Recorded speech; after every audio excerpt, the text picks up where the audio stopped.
ठीक है, सभी को जय जिनेंद्र। आज हम आगम के नए पेज नंबर 5 से पढ़ेंगे मूल नए कितने।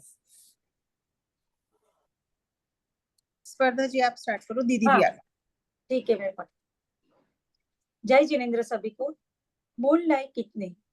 जिनागम में विभिन्न शास्त्रों में विभिन्न अपेक्षाओं को ध्यान में रखकर नयों के भेद प्रभेदों का वर्गीकरण अनेक रूपों में किया गया है। आगम में नयों का प्रतिपादन मुख्य रूप से दो प्रकार से उपलब्ध होता है, एक आगमिक नय और दो आध्यात्मिक नय। जो नय मूल रूप से छहों द्रव्यों का स्वरूप समझने समझाने के काम आते हैं, उन्हें आगमिक नय कहते हैं। आगमिक नयों में वस्तु स्वरूप का प्रतिपादन होता है। छहों द्रव्य इस नय का विषय बनते हैं। जो नय मूल रूप से आत्मा का स्वरूप समझने समझाने के काम आते हैं, उन्हें आध्यात्मिक नय कहते हैं। आध्यात्मिक नयों का विषय मुख्य रूप से आत्मा ही होता है। अध्यात्म और आगम नयों के अतिरिक्त तत्वार्थ सूत्र में 7 नय और प्रवचन सार में 47 नय बताए गए हैं। गोमट सार और सम्मति तर्क में तो यहाँ तक लिखा है कि जितने वचन विकल्प है उतने ही नय के भेद है। श्लोक वार्तिक में कहा गया है कि नय सामान्य से एक, विशेष से संक्षेप में 2, विस्तार से 7 और अति विस्तार से संख्यात भेद वाले हैं। धवलाकार की अपेक्षा भी अवान्तर भेदों की अपेक्षा नय असंख्य है। सर्वार्थ सिद्धि और प्रवचन सार के अनुसार नय अनंत भी हो सकती है, क्योंकि प्रत्येक वस्तु की शक्तियां अनंत है। अतः प्रत्येक शक्ति की अपेक्षा भेद को प्राप्त होकर नय अनंत विकल्प रूप हो जाते हैं। इस प्रकार शास्त्रों में नयों का विस्तार तो बहुत है, किंतु नय चक्र और आलाप पद्धति में नयों के मूलभूत दो भेद निश्चय और व्यवहार माने गए हैं। इनमें निश्चय नय द्रव्याश्रित है और व्यवहार नय पर्यायाश्रित है। अतः द्रव्यार्थिक और पर्यायार्थिक ये दोनों नय निश्चय व्यवहार नय के हेतु है। जय जिनेंद्र दीदी, आपकी आवाज नहीं आ रही है दीदी।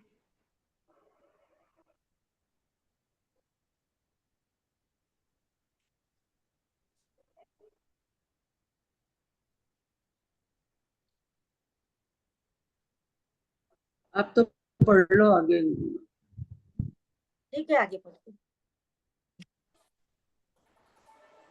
नय चक्र के उक्त कथन में जहाँ एक और हाँ अब आ रही। हाँ दीदी, नहीं तब मैं म्यूट थी एक्चुअली। हाँ, मेरे को थोड़ा सा धुंधला सा दिख रहा था इसलिए पूछ रही थी। कहाँ तक पढ़ लिया दीदी? अभी तो मूल नय कितने ये स्टार्ट किया है, पेज नंबर 5 पे लिखा हुआ। उसकी प्रमाणिकता पढ़ ली। वो पिछले सेशन में हमने पढ़ा था, वो अपने वो समझाया था समुद्र और ठीक है आज ये तो दोनों नए पढ़ लो फिर। जी दीदी, पेज नंबर 6 से पे है। इस प्रकार शास्त्रों में नयों का विस्तार तो बहुत है, किंतु नय चक्र और आलाप पद्धति में नयों के मूलभूत दो भेद निश्चय और व्यवहार माने गए हैं। इनमें निश्चय नय द्रव्याश्रित है और व्यवहार नय पर्यायाश्रित है। अतः द्रव्यार्थिक और पर्यायार्थिक ये दोनों नय निश्चय व्यवहार नय के हेतु है। नय चक्र के उक्त कथन में जहाँ एक और निश्चय व्यवहार को मूल नय कहा गया है, वहीं दूसरी ओर उसी नय चक्र में द्रव्यार्थिक और पर्यायार्थिक नयों को मूल नय बताते हुए कहा गया है कि द्रव्यार्थिक और पर्यायार्थिक ये दो ही मूल नय कहे हैं। अन्य असंख्यात संख्या को लिए इनके ही भेद जानना चाहिए। इस प्रकार निश्चय व्यवहार और द्रव्यार्थिक पर्यायार्थिक दोनों को मूल नय बताने वाली दो दृष्टियां सामने आती है। इस संदर्भ में डॉक्टर बारिल का कहना है कि यद्यपि निश्चय नय को द्रव्याश्रित एवं व्यवहार नय को पर्यायाश्रित बताकर दोनों प्रकार के मूल नयों में समन्वय का प्रयास भी किया गया है, तथापि यह निश्चित रूप से कहा जा सकता है कि निश्चय व्यवहार द्रव्यार्थिक पर्यायार्थिक के पर्यायवाची नहीं है। वस्तुतः ये दो प्रकार के कथन पद्धतियों के भेद है। इन्हें एक दूसरे से मिलाकर देखने की आवश्यकता ही नहीं है। मुख्यतः अध्यात्म पद्धति में निश्चय व्यवहार शैली का प्रयोग होता है और आगम पद्धति में द्रव्यार्थिक पर्यायार्थिक शैली का प्रयोग देखा जाता है। यद्यपि ये दोनों शैलियां भिन्न भिन्न है और इनके प्रयोग भी भिन्न भिन्न रूप में होते हैं, तथापि इनके प्रयोगों के बीच कोई विभाजन रेखा खींचना संभव नहीं है, क्योंकि आगम ग्रंथों में अध्यात्म की और अध्यात्म ग्रंथों में आगम की चर्चा पाई जाती है। यद्यपि निश्चय व्यवहार और द्रव्यार्थिक पर्यायार्थिक पर्यायवाची नहीं है, तथापि द्रव्यार्थिक निश्चय नय के और पर्यायार्थिक व्यवहार नय के कुछ निकट अवश्य है। संक्षेप में हम कह सकते हैं कि अध्यात्म शैली के मूल नय निश्चय व्यवहार है और आगम शैली के मूल नय द्रव्यार्थिक पर्यायार्थिक है। इस प्रकार मूल नय 4 हो गए। डॉक्टर बारिल का मंतव्य है कि द्रव्यार्थिक पर्यायार्थिक को निश्चय व्यवहार का हेतु कहकर ग्रंथकार आगम को अध्यात्म का हेतु कहना चाहते हैं, क्योंकि आत्मा का साक्षात हित करने वाला तो अध्यात्म ही है, आगम तो उसका सहकारी कारण है। यहाँ विशेष बात ध्यान रखने योग्य यह है कि द्रव्यार्थिक पर्यायार्थिक दोनों ही नय निश्चय व्यवहार नयों के हेतु है, क्योंकि द्रव्यार्थिक के अनेक भेदों को अध्यात्म में व्यवहार कहा जाता है और पर्यायार्थिक के अनेक भेदों का कहीं कहीं निश्चय के रूप में भी कथन मिल जाएगा। अतः द्रव्यार्थिक मात्र निश्चय नय का और पर्यायार्थिक मात्र व्यवहार नय का हेतु नहीं है। निष्कर्ष के रूप में डॉक्टर बारिल कहते हैं कि मूल नय निश्चय व्यवहार ही है और द्रव्यार्थिक पर्यायार्थिक को तो निश्चय व्यवहार का हेतु होने से मूल नय कहा गया है। इसमें तीनों पेज में ये सिद्ध किया है कि अध्यात्म के नय है वो निश्चय नय और व्यवहार नय है, और आगम के जो नय है, आगम में जिस पद्धति से कथन किया है वो द्रव्यार्थिक नय और पर्यायार्थिक नय है। तो दोनों की भिन्न भिन्न विवक्षा है, भिन्न भिन्न जगह उसका उल्लेख प्रयोग होता है, ठीक है। और कहीं कहीं निश्चय नय का हेतु द्रव्यार्थिक नय और व्यवहार नय का हेतु पर्यायार्थिक नय ऐसा माना जाता है, पर ये संपूर्णतः सत्य नहीं है, क्योंकि यहाँ ये कहा है कि कहीं कहीं द्रव्यार्थिक मात्र निश्चय नय का और पर्यायार्थिक मात्र व्यवहार नय का हेतु नहीं है। यानी अध्यात्म में आगम के नय भी प्रयुक्त होते हैं और आगम में अध्यात्म के नय भी जहाँ जैसी जरूरत हो उस प्रकार से प्रयुक्त होते हैं। तो थोड़ी बहुत ऐसे उसके नजदीक कह सकते हैं, पर उस एक दूसरे के पर्यायवाची नहीं कह सकते। तो फिर निष्कर्ष के रूप में डॉक्टर बारिल जी ने ये बताया कि मूल नय है अध्यात्म के नय जो निश्चय और व्यवहार, और फिर आगम के जो भी नय है वो उसके हेतु है या सहकारी कारण है, इसलिए उसको भी मूल नय कहा जाता है। आगे दीदी बताएगी, मैं जितना समझ पाई वो मैंने बताया। बिल्कुल सही है। द्रव्यार्थिक और पर्यायार्थिक नय जो है वो आगम के नय है और निश्चय और व्यवहार अध्यात्म के नय है। दोनों के कथन करने की शैली अलग अलग होने से इन दोनों को मूल नय कहा जाता है। ये बात आपने स्पष्ट की है और ये स्पष्ट हो गया, यही किया है ना? हाँ, नहीं, यही लेकिन है। आंटी इसको कैसे ना समझा सकते हैं, ये जो उसके ऊपर वाला पैराग्राफ है ना लास्ट, कि ये पर्यायार्थिक के अनेक भेदों का कहीं कहीं निश्चय के रूप में भी कथन मिल जाएगा। फॉर एग्जाम्पल बता सकते हैं क्या आप? और द्रव्यार्थिक मात्र निश्चय नय का और पर्यायार्थिक मात्र व्यवहार हेतु का हेतु नहीं है। जैसे नहीं, यही मैं नहीं बता सकती, वो शायद दीदी बताएंगे। मुझे हाँ, इतना पता चला कि जैसे द्रव्यार्थिक के भेदों को, द्रव्यार्थिक जो नय है उसके भेदों को अध्यात्म में व्यवहार कहा जाता है। ठीक है, जो आगम के नय है द्रव्यार्थिक, वहां वस्तु सामान्य का कथन है। उसका विषय क्या है? वस्तु का एक रूपपना, अभेदपना, वो है सामान्य द्रव्य। उसी के भेदों को अध्यात्म में व्यवहार कहा जाता है, यानी उपचारित कथन में वो आ जाता है। तो ऐसे अध्यात्म में ऐसे सेंटेंस शायद हम पढ़ते हैं, पर हमें पता नहीं है कि इसको यहाँ उसी आगम के द्रव्यार्थिक नव को यहाँ व्यवहार कहा है।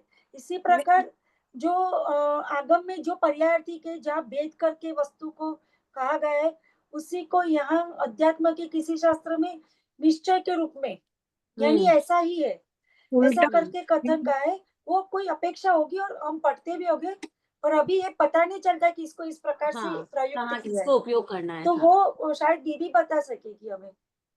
अपेक्षा से है ना, जहाँ भी इसका उपयोग किया गया है। मैं जैसे समझी मैं बताऊं क्या थोड़ा सा? हाँ बाप, हाँ, हाँ बताइए। गलत होगा तो फिर दीदी करेक्ट करेंगी। हाँ, कोई बात नहीं। मतलब जैसे शुद्ध, मैं भगवान आत्मा हूँ, है ना? मैं शुद्ध हूँ, मैं बुद्ध हूँ, ये शुद्ध निश्चय नय के कथन है। और आत्मा शुद्ध ही होता है, ये है ना जो उधर द्रव्यार्थिक नय की तरफ चला जाएगा। ये जो कथन है कि आत्मा शुद्ध ही होता है, ये द्रव्यार्थिक नय की तरफ चला जाएगा। मैं शुद्ध हूँ, ये है ना जो कहना, वो निश्चय नय, अध्यात्म के निश्चय नहीं, नय। एक मिनट आंटी, मैं बीच में थोड़ा आपको इंटरप्ट कर रही हूँ, सॉरी। हाँ। मैं ये कहना चाहती हूँ, आपने ये बताया वो सही है कि मैं शुद्ध हूँ, वो निश्चय नय का अध्यात्म में जो कथन मिलता है वो निश्चय नय की अपेक्षा से। पर आपने जो ये कहा कि मैं शुद्ध ही हूँ, वो आगम का द्रव्यार्थिक नय का कथन है, तो ये तो एकांत मिथ्या एकांत होगा ना, कि मैं किसी अपेक्षा से, वो अपेक्षा लगाकर आप बोलिए कि मैं इस अपेक्षा से शुद्ध हूँ, वरना शुद्ध ही हूँ तो एकांत हो जाएगा, मिथ्या एकांत हो जाएगा। तो द्रव्यार्थिक नय में जो एक मत को प्रकट करता है, वो नय कहलाता है ना।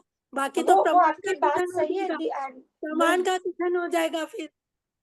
पर ही लगाते हो तो वो द्रव्यार्थिक नय में शायद मुझे ये थोड़ा नय अपूर्ण लगता है शायद। दीदी से स्पष्ट कर लो। मैम से ही समझ हाँ, लेते हैं, कंफ्यूजन हो रहा है मुझे। स्पष्ट कर देंगे। क्योंकि भी हो सकता है ये आत्मा नित्य भी है और पर्याय की अपेक्षा अनित्य भी है, तो अनित्य वो भी है। हो सकता है कि अपेक्षा से द्रव्यार्थिक की अपेक्षा से आत्मा नित्य है, शुद्ध है, पर्यायार्थिक नय की अपेक्षा से आत्मा अनित्य है, नित्य है। अशुद्ध है, पर्याय में अशुद्ध है। तो आगे अपेक्षा ही है अगर कहेंगे तो फिर वो अलग उसका मीनिंग निकलता है। दीदी के भी लिए लगा सकते हैं, भी लगा सकते हैं शायद, कि स्यात कहते हैं ना, कि स्यात क्यों बोलते हैं, किसी अपेक्षा से। तो आत्मा स्यात नित्य है, स्यात अनित्य, स्यात एक शुद्ध, स्यात अशुद्ध है, एक चीज और बताओ, नित्य भी है, अनित्य भी है, शुद्ध भी है, अशुद्ध भी है। एक मिनट, एक चीज और बताओ, इसमें स्यात और कथनचित दोनों को एक ही मतलब है, हम एक ही है ना, उनको एक ही है। उपयोग अपने हिसाब से अपन कर सकते हैं उसका, हाँ। अपेक्षा से। स्यात यानी हाँ, कथनचित या किसी अपेक्षा से। सर्वथा नहीं, कथनचित का मीनिंग ये होता है किसी सर्वथा हो तो ही हो जाएगा। ही का प्रयोग है ना जो निश्चयात्मक रूप में भी होता है। हाँ, वैसे दीदी अभी स्पष्ट करेंगे। और आपने सही बताया, पर द्रव्यार्थिक पर्यायार्थिक में मैं बोलना चाहती हूँ, वहां द्रव्यार्थिक नय के विषय में अगर हम बोलना चाहे कि आत्मा शुद्ध है, तो आत्मा शुद्ध ही है, तो आगे ऐसा बोलना पड़ेगा किसी अपेक्षा से आत्मा शुद्ध ही है। जहाँ ही आ जाता है तो फिर वो अपेक्षा बदल जाती है। फिर भी दीदी बताएगी, मैं तो अपना मन जो जिस प्रकार से मुझे लगता है मैं बता रही हूँ। आपने ये पूरा पढ़ लिया एंड तक? हाँ हाँ जी, अंतिम पैराग्राफ फिर से पढ़ो, कौन सा दीदी? जो अभी अंतिम पढ़ा है आप। लास्ट। ठीक है, फिर से लास्ट वाला है। यहाँ विशेष बात ध्यान रखने योग्य यह है कि द्रव्यार्थिक पर्यायर्थिक दोनों ही नए निश्चय व्यवहार नयों के हेतु है, क्योंकि द्रव्यार्थिक के अनेक भेदों को अध्यात्म में व्यवहार कहा जाता है और पर्यायार्थिक के अनेक भेदों का कहीं कहीं निश्चय के रूप में भी कथन मिल जाएगा। अतः द्रव्यार्थिक मात्र निश्चय नहीं का और पर्यायार्थिक मात्र व्यवहार नहीं का हेतु नहीं है। और इससे बाद वाला निष्कर्ष के रूप में डॉक्टर बारिल कहते हैं कि मूल नई निश्चय व्यवहार ही है और द्रव्यार्थिक पर्यायार्थिक को तो निश्चय व्यवहार का हेतु होने से मूल नय कहा गया है। ये आपके सवाल का जवाब। आप पूछ रहे थे ना क्वेश्चन, एकदम लास्ट पैराग्राफ ये है, ये सवाल का जवाब आया। मूल नय से निश्चय व्यवहार है, क्यों है? द्रव्यार्थ पर्याप्त नय का हेतु है। इससे ऊपर वाले पैराग्राफ में सिद्ध किया कैसे हेतु है। दिव्यार्थ पर्यायर्थ निश्चय व्यवहार कहीं द्रव्यार्थ पर्यायर्थ नहीं कहा जाता है, और पर द्रव्यार्थ पर्यायर्थ को कहीं निश्चय कहीं व्यवहार कह दिया जाता है। और आगम परमागम आगम के नय को अध्यात्म के नय का हेतु कहा गया है। अब जैसे देखो, एक उदाहरण देती हूँ। अब ये संधि संधान पे ज्यादा अच्छे से घटेगा, मतलब जो क्योंकि हमें डबल रिश्ता ले रहा है ना, इसलिए तो ये मेरे समधी समधन, ये मेरे समधी के समधी समधी के समधी है, समझ रहे? कजिन का कजिन में जाए वो जैसे, तो ये तो मेरे हैं, वो उसकी वजह से वो हैं, समझ में आया? ये अच्छा, जैसे हम फ्रेंड पे हटा लो, ये मेरा फ्रेंड है, उसके साथ में ये इसका फ्रेंड है, साथ में आया है, समझ रहे? तो मूल तो कौन है? मूल ना कैसे रहे, मूल तो निश्चय व्यवहार हो रहे ना, वो उसकी वजह, उसका हेतु है, कारण है, इसकी वजह से ये आ गया है। मूल समझी है, इनके ट्रांजेक्शन से वो ट्रांजेक्शन में आ गए हैं। First transaction, second transaction. मूल हम आत्मा, तो आत्मा का मूल हमारा से हमारे संबंधी है शरीर, फर्स्ट ट्रांजेक्शन। तो बाकी सब लोग इस शरीर से संबंधित है, इसलिए चलिए। अब और क्या डाउट था? मैंने मूल डाउट ये पकड़ा था आपका, जो पकड़ा था, और फिर सारे डाउट क्लियर हुए थे, कुछ बाकी है? मैं जो समझ पाई हूँ वो बताती हूँ आपको। आपने जो बताया है वो मैं जो समझ पाई मैं बताती हूँ, फिर गलती हो तो आप करेक्ट करिए। मतलब आपने कहा कि निश्चय और व्यवहार नए मूल नए हैं और द्रव्यार्थिक और पर्यायार्थिक नए उन नयों के वजह से वो जो है उनके हेतु हो जाते हैं। जैसे समधि और समधिन का जो उदाहरण दिया, या फ्रेंड का फ्रेंड है, ये मेरा फ्रेंड है, उसकी फ्रेंड है, ये इसलिए उसके साथ आई है, तो वो जो है मूल तो मेरी फ्रेंड है, वो नहीं आती तो वो भी नहीं आती, यही यही कहना चाहते हो? तो ये जो मेरा है ना द्रव्यार्थिक पर्यायार्थिक नय है, वो व्यवहार निश्चय की वजह से, निश्चय व्यवहार की वजह से है। निश्चय नहीं होता, आत्मा की बात नहीं होती, तो द्रव्यार्थिक पर्यायार्थिक नय का कोई वो नहीं होता। ये कहना चाह रहा है क्या? बहुत बढ़िया। एक और उदाहरण ख्याल में तो एकदम परफेक्ट समझ में आएगा कि मैंने बोला कि माधुरी जी आपकी ड्रेस बहुत अच्छी है ना? तो एक्चुअली में मैं ड्रेस की प्रशंसा की, आपकी प्रशंसा की है। आप प्रसन्न क्यों हुए? तो जब कभी कुछ ऐसा करना पड़ता है ना कि अच्छा वैसे मैं अच्छा नहीं लगती हूँ क्या, नहीं ड्रेस आप पे ज्यादा अच्छी लग रही है, तो ड्रेस अच्छी है क्या मैं अच्छी हूँ, क्या है, कहना क्या चाहते हो आप, समझ रहे? अब दूसरी बात, अब जो ड्रेस का हमारा संबंध है, तो हम जो आपको बुलाया है, तो देश को बुलाया है, खाली देश आ जाएगी फिर भेज देने चल जाएगा। हम आते तो देश सहित आते हैं, पर खाली देश को इन्वाइट नहीं किया जाता है। तो समझी का जो आया है, या फ्रेंड का जो फ्रेंड आया है, तो खाली फ्रेंड का फ्रेंड आ जाए चलेगा? तो मैं तो नहीं आ पा रहा हूँ, मेरे फ्रेंड को भेज दे रहा हूँ। समझी का मैं तो नहीं, वो समझी का आप नहीं जा रहे तो मैं भी नहीं जाऊंगा। फ्रेंड का फ्रेंड भी बोला तुम नहीं तो मैं कैसे जाऊँ, मैं तो किसी को पहचानता नहीं, तेरे साथ तो मैं जा रहा हूँ,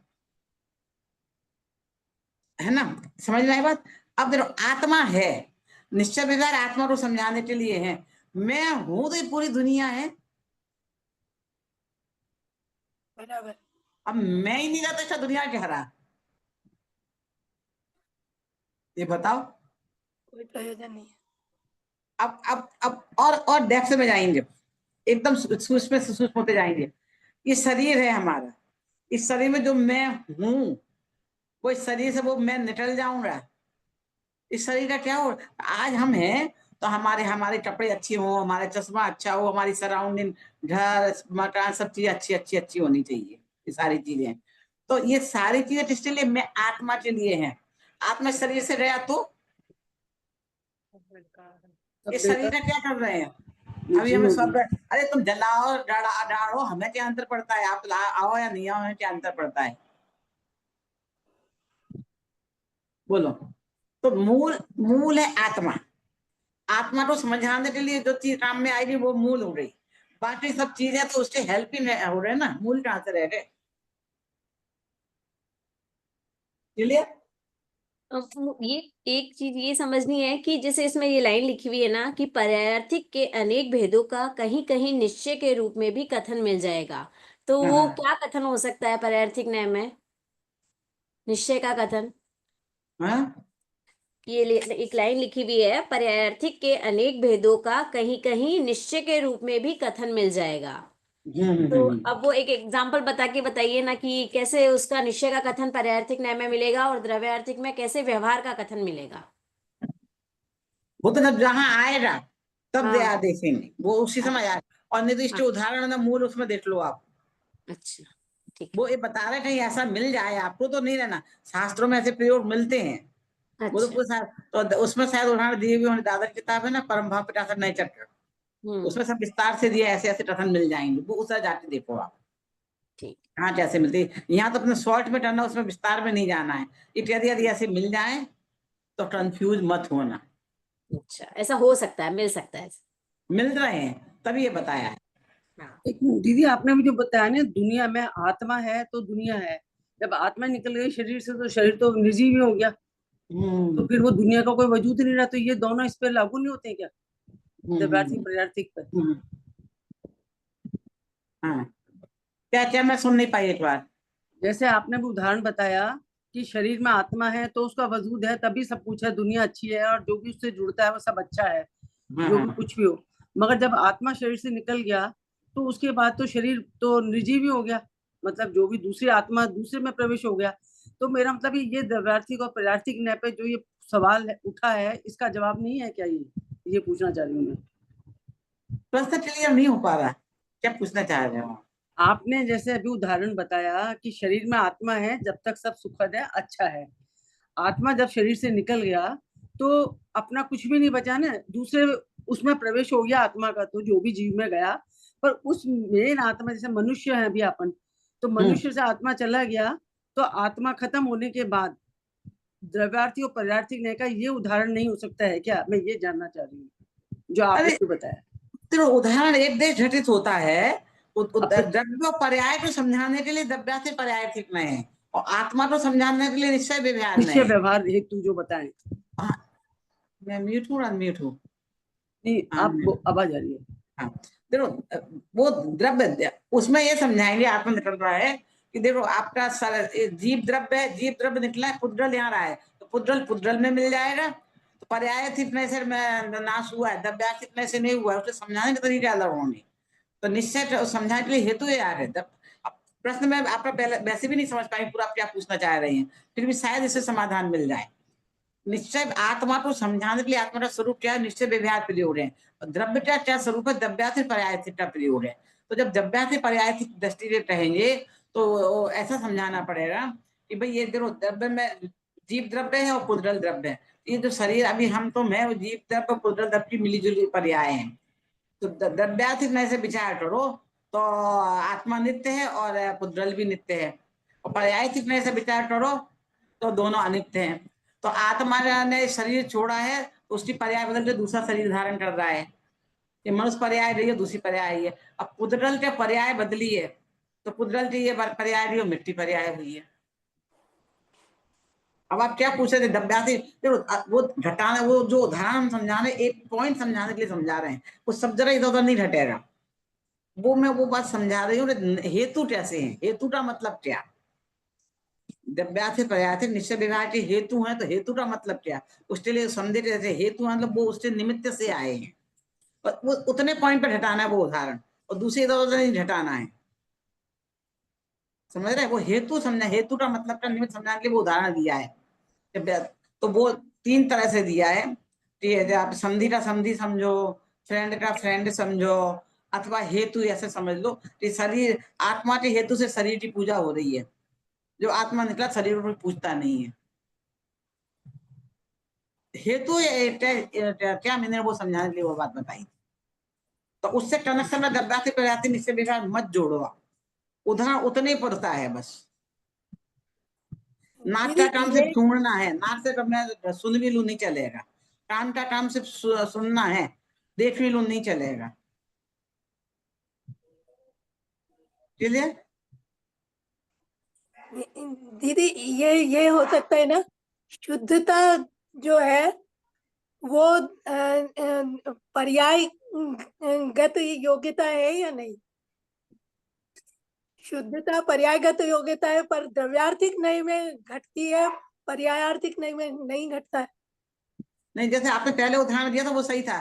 द्रव्यार्थिक नय के आत्मा के में नित्य अनित्य विशेषण देंगे तो द्रव्यार्थिक पर्यायार्थिक घटेगा उधर। द्रव्यार्थिक नय से नित्य, निश्चय नय से नित्य नहीं बोलेंगे, द्रव्यार्थिक नय से नित्य, पर्यायार्थिक नय से अनित्य है। और जब आत्मा का स्वरूप समझाएंगे तो वो निश्चय व्यवहार घटेंगे। शरीर मेरा है व्यवहार नय से, द्रव्यार्थिक नय से मेरा है, पर्यायार्थिक नय से मेरा नहीं, ऐसा नहीं बोलेंगे। व्यवहार नय से मेरा है शरीर, निश्चय नय से नहीं है, निश्चय नय से शुद्ध बुद्ध है, वो सब बोलेंगे।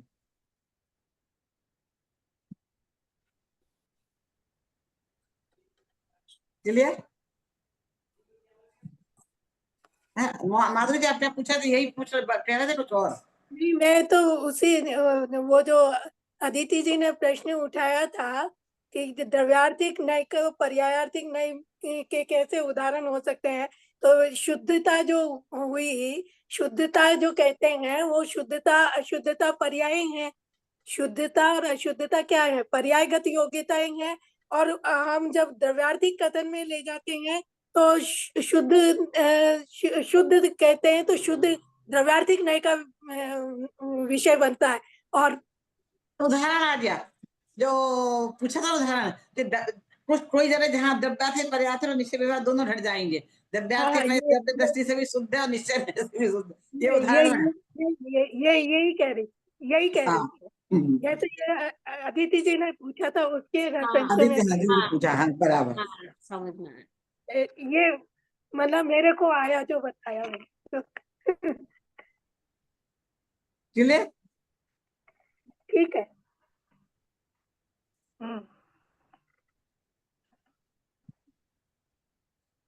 ठीक है, अब अंजलि दीदी आप पढ़ दो आगे। अच्छा, आपके पास बुक नहीं है ना? सीमा दीदी आप पढ़ दो। ठीक है। आप जय मोबाइल जय। से पढ़ रहे हो दीदी? हाँ हाँ अंजलि मैं पढ़ रही हूँ, फिर मैं पढ़ती हूँ। सभी को जय जिनेन्द्र। यहाँ एक प्रश्न उपस्थित होता है कि द्रव्य और पर्याय के समान गुण भी तो वस्तु के महत्वपूर्ण अंश हैं। जैसे द्रव्य की परिभाषा में कहा गया है कि गुण पर्यदवद द्रव्यम, अर्थात द्रव्य गुण और पर्याय वाला होता है। अतः वस्तु के द्रव्यांश को ग्रहण करने वाले द्रव्यार्थिक नय और पर्यायांश को ग्रहण करने वाले पर्यायार्थिक नय के समान गुणांश को ग्रहण करने वाला एक गुणार्थिक नय भी होना चाहिए। नहीं, गुणार्थिक नाम के अन्य नय की कोई आवश्यकता नहीं है, क्योंकि गुण द्रव्य में और गुण भेद पर्याय में गर्भित हो जाते हैं, अथवा जब गुण अभेद एक सामान्य रूप से विवक्षित होते हैं तब वे द्रव्यार्थिक नय के, एवं जब भेद अनेक तथा विशेष रूप से विवक्षित होते हैं तब पर्यायार्थिक नय के विषय बन जाते हैं। अथवा पर्याय के दो प्रकार हैं, क्रमभावी और सहभावी। काल क्रम से होने वाली पर्यायों को क्रमभावी कहते हैं, जैसे मनुष्य में होने वाली बाल्य, कुमार, युवा आदि अवस्थाएं, और वस्तु के साथ सदा रहने वाली पर्यायों को सहभावी कहते हैं, जैसे उद्गल द्रव्य में रहने वाले स्पर्श, रूप, रस और गंध। इस प्रकार हम देखते हैं कि सहभावी पर्याय रूप गुण द्रव्य और पर्याय से पृथक नहीं है। अतः उक्त दोनों नय के अतिरिक्त तीसरे गुणार्थिक नय की आवश्यकता नहीं है। यहाँ पुनः प्रश्न उपस्थित होता है कि यदि गुण ही पर्याय है, अर्थात गुण और पर्याय एक ही है, तो फिर द्रव्य की परिभाषा में गुण पर्यदवत द्रव्यम ऐसा क्यों कहा है? वस्तु में सह अनेकांत की सिद्धि के लिए तो गुण युक्त को द्रव्य कहा गया है, और क्रम अनेकांत के ज्ञान के लिए पर्याय युक्त को द्रव्य कहा गया है। समझ में आया सबको? ये कुछ पूछना है किसी को? ये लास्ट वाली लाइन जो है ना, ये किसी को, वस्तु में सह अनेकांत की सिद्धि के लिए तो गुण युक्त को द्रव्य कहा गया है, ये किसी को आया हो तो समझ में बताइए जरा। मैं समझा, मैं शायद गलत हो सकती, पर एक ट्राई करती हूँ। बताइए। हाँ जी। कि सह अनेकांत की सिद्धि, यानी ऐसा कह सकते कि सहभावी है जो सदा साथ में रहने वाली, यानी वो क्रमभावी नहीं है। हाँ। ठीक है। और क्रम अनेकांत यानी जो क्रमभावी है पर सहभावी नहीं है। हाँ। है ना? तो अनेकांत में ऐसा होता है ना, ये अस्ति है तो इसकी नास्ति है, इस प्रकार से होता है ना अनेकांत जब सिद्ध करते हैं तो इस प्रकार को से कहा है। फिर भी दीदी समझेगी, इतना क्लियर नहीं समझा पाऊंगी। कुछ जैसे दीदी आप समझे ये ये लास्ट समझ में आया, सहभावी और क्रमभावी क्या है, ये तो समझ में आ गया कि सहभावी और क्रमभावी क्या है। हाँ। ना, ये तो समझ में आया दोनों चीजें, यानी लेकिन गुण को भी सहभावी पर्याय कहते हैं, शास्त्रों में ऐसा उल्लेख मिलता है।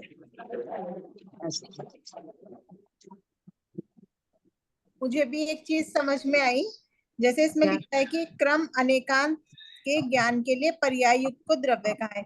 अब जैसे इसमें पीछे दिया है कि जो क्रम भावी है, क्रम भावी तो होगा हमारी पर्याय में, क्योंकि पर्याय में ही तो क्रम होता है ना।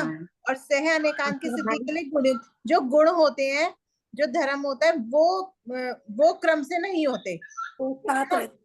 हाँ, वो साथ रहते हैं, वो साथ रहते हैं, वो क्रम से नहीं होते, तो वो हो गए गुण, मतलब उन्हें गुण की वो दे दी श्रेणी। ये पुद्गल के गुण हो गए ना, पुद्गल द्रव्य में रहने वाले स्पर्श, रूप, रस और गंध, ये गुण हो गए। वो गुण हो गए, तो वो तो सह अनेकांत हो गए। और जो क्रम से हुए हैं, तो क्रम से जो होंगे वो तो पर्याय में ही होंगे, तो इसलिए वो पर्याय युक्त हो गए। ऐसे चेतन में भी लगा सकते हो, जीव में भी लगा सकते हो, जीव में भी लगा सकते हो। अच्छा जी, ऐसे ये जो पुद्गल में लगाए ना आपने, ऐसे जीव में भी लगा सकते हो। ज्ञान, दर्शन, सुख, वीर्य, ये जो गुण है वो सहभावी गुण है, सहभावी है। हाँ जी, हाँ जी, हाँ सही कह रहे हैं। और जीव का जो शरीर है, शरीर जो है वो क्रमभावी हो गया, उसमें बाल्यावस्था आई, कुमारावस्था आई, या युवावस्था आई। जीव का शरीर कह दो या फिर कह दो पर्याय, किसी की भी पर्याय है तो वो क्रम से ही आएगी, क्रम से ही आएगी। ठीक है। और दीदी से एक बार समझ लेते हैं इस टॉपिक को। दीदी और बता देंगे एक बार हमें। हाँ, दीदी बताएंगी। तो इसका हेडिंग समझो आप, क्या गुणार्थिक नहीं भी होना चाहिए, इसका क्या मतलब समझे। फिर अपन ने, इन्होंने बताया ना द्रव्यार्थ पर्याय की बात चली, निश्चय व्यवहार यहाँ छोड़ दूं। द्रव्य में गुण और पर्याय होते हैं, तो द्रव्य द्रव्यार्थिक नहीं हो गया, और पर्याय पर्यायथिक नहीं। अब गुण और पर्याय हो रहे ना द्रव्य के अंदर, तो पर्याय के लिए अलग नहीं है तो गुण के लिए अलग नहीं होना चाहिए, गुणार्थिक नहीं होना चाहिए। ये हमें कॉमन से ऐसे होता है, प्रश्न दिमाग में आता है द्रव्य को समझाने के लिए द्रव्यार्थिक न्याय, पर्याय को समझाने पर्यायार्थिक, गुण को जी, समझाने के जी। लिए क्या? हाँ जी, हाँ जी। हाँ, तो इन्होंने इसे तीसरा न्याय रखा, अपना प्रश्न रखा है कि गुणार्थिक न्याय भी होना चाहिए।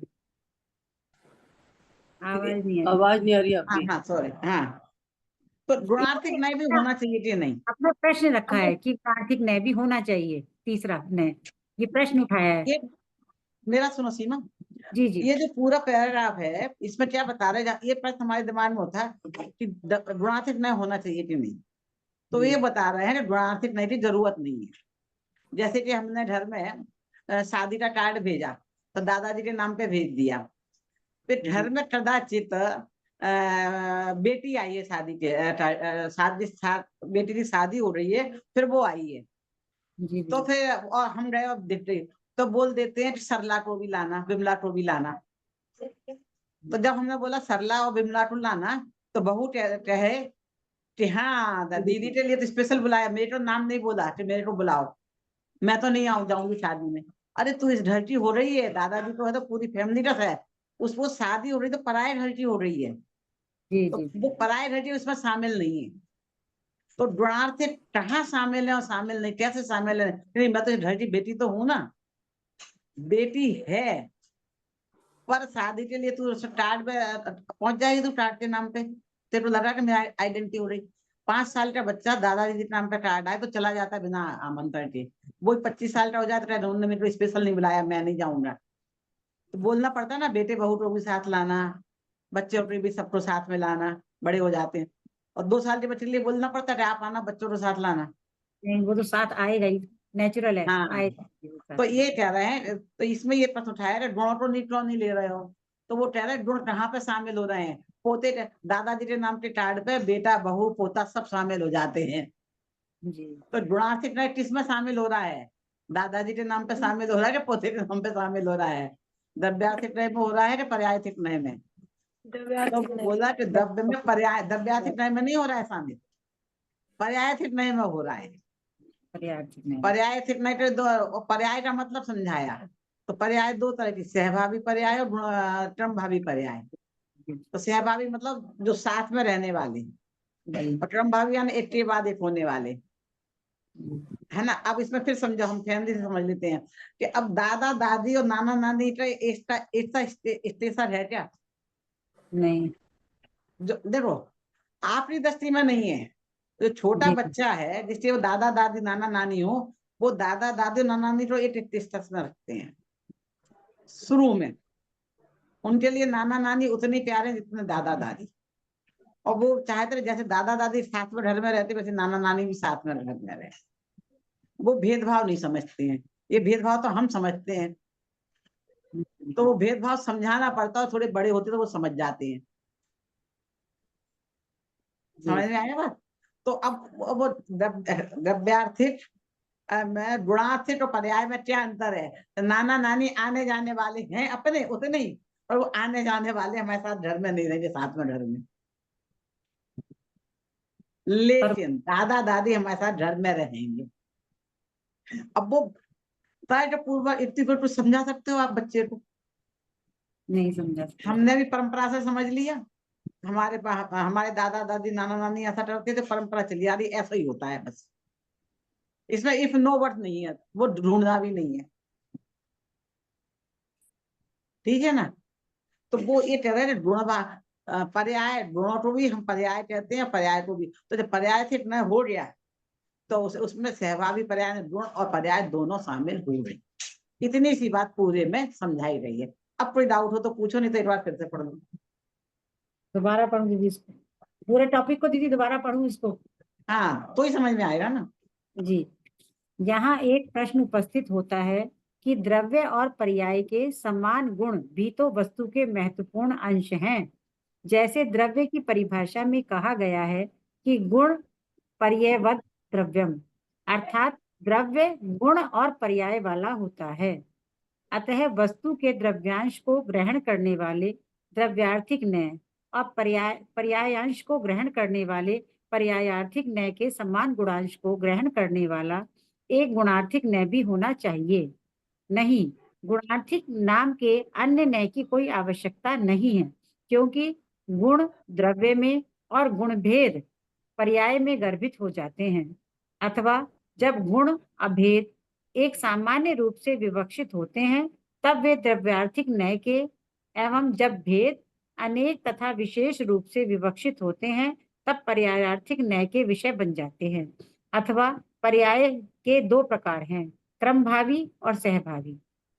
काल क्रम से होने वाली पर्यायों को क्रमभावी कहते हैं, जैसे मनुष्य में होने वाली बाल्य, कुमार और युवा आदि अवस्थाएं, और वस्तु के साथ सदा रहने वाली पर्यायों को सहभावी कहते हैं, जैसे उद्गल द्रव्य में रहने वाले स्पर्श, रूप, रस और गंध। इस प्रकार हम देखते हैं कि सहभावी पर्याय रूप गुण द्रव्य और पर्याय से पृथक नहीं है। अतः उक्त दोनों न्याय के अतिरिक्त तीसरे गुणार्थिक न्याय की आवश्यकता नहीं है।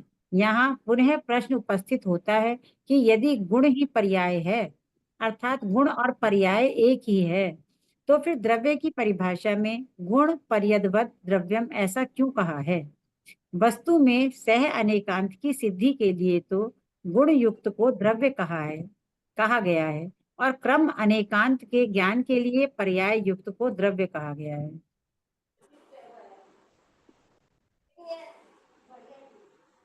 प्रमाण से द्रव्य और पर्याय को जान लेने पर भी द्रव्यार्थिक और पर्यायार्थिक न्यायों की आवश्यकता क्यों है? जब वस्तु के द्रव्य और पर्याय दोनों ही पक्ष प्रमाण द्वारा सम्यक रूप से जान लिए जाते हैं, तब फिर द्रव्यार्थिक और पर्यायार्थिक न्यायों की क्या आवश्यकता है? प्रमाण द्वारा वस्तु के द्रव्य और पर्याय जानने पर भी उन्हीं को जानने वाले न्यायों की प्रयोग की आवश्यकता समाप्त नहीं होती, क्योंकि दोनों के जानने में निम्न अंतर है। प्रमाण ज्ञान में मुख्य गौणता की व्यवस्था न होने से उसमें वस्तु के सभी पक्ष समान रूप से प्रतिभाषित होते हैं। अतः प्रमाण द्वारा जो वस्तु की विशालता, विराटता का परिचय होता है, जबकि नए ज्ञान में मुख्य गौण की व्यवस्था होने से उनमें एक पक्ष मुख्य रहता है, शेष सभी पक्ष उस समय गौण रहते हैं, अथवा दो पक्षों में एक पक्ष मुख्य रहता है और दूसरा पक्ष गौण रहता है। अतः वस्तु के प्रत्येक स्वरूप को पृथक पृथक अपेक्षा से गहराई से जानने के लिए न्यायों की आवश्यकता होती है। हाँ दूसरा दीदी, मृदुला आंटी कर लेंगी अब। द्रव्यार्थिक न्याय का विषय भूत द्रव्य स्वभाव अपरिवर्तनशील है, शुद्ध बुद्ध है, अजर अमर है, परिपूर्ण है। अतः द्रव्यार्थिक न्याय संबंधी विषय वस्तु के परिज्ञान से पर्याय में निर्भयता, अधीनता एवं समता भाव का उदय होता है। पर्यायार्थिक न्याय का विषय भूत पर्याय स्वभाव परिवर्तनशील है, वर्तमान में अशुद्ध है, विकृत है, अपूर्ण है और पर्याय के साथ ही नष्ट हो जाने वाला है। अतः पर्यायार्थिक न्याय की विषय वस्तु का ज्ञान वैराग्योत्पादक ही होता है, वीतरागता का पोषक ही होता है। इसमें यहाँ पर ये पर्यायार्थिक न्याय में विषय वस्तु ज्ञान तो वैराग्य होता है, दोनों में मतलब वैराग्य भी है और वीतरागता भी है। चलो आगे पढ़ते हैं। जीव का स्वरूप दो न्यायों से बराबर ज्ञात होता है, अकेले द्रव्यार्थिक न्याय से या अकेले पर्यायार्थिक न्याय से ज्ञात नहीं होता, इसलिए दोनों न्यायों की आवश्यकता होती है। एकांत द्रव्य को ही स्वीकार करें और पर्याय को स्वीकार ना करें तो पर्याय के बिना द्रव्य का स्वीकार किसने किया और किसमें किया, और मात्र पर्याय को ही स्वीकार करें, द्रव्य को स्वीकार ना करें तो पर्याय कहाँ दृष्टि लगाकर एकाग्र होगी। इसीलिए दोनों न्यायों का उपदेश स्वीकार करके द्रव्य पर्याय की संधि करने योग्य है। न्याय शुद्ध ज्ञान रूप प्रमाण के अंश हैं, उसके विषय को ही अधिक स्पष्ट करके दिखलाने वाले हैं।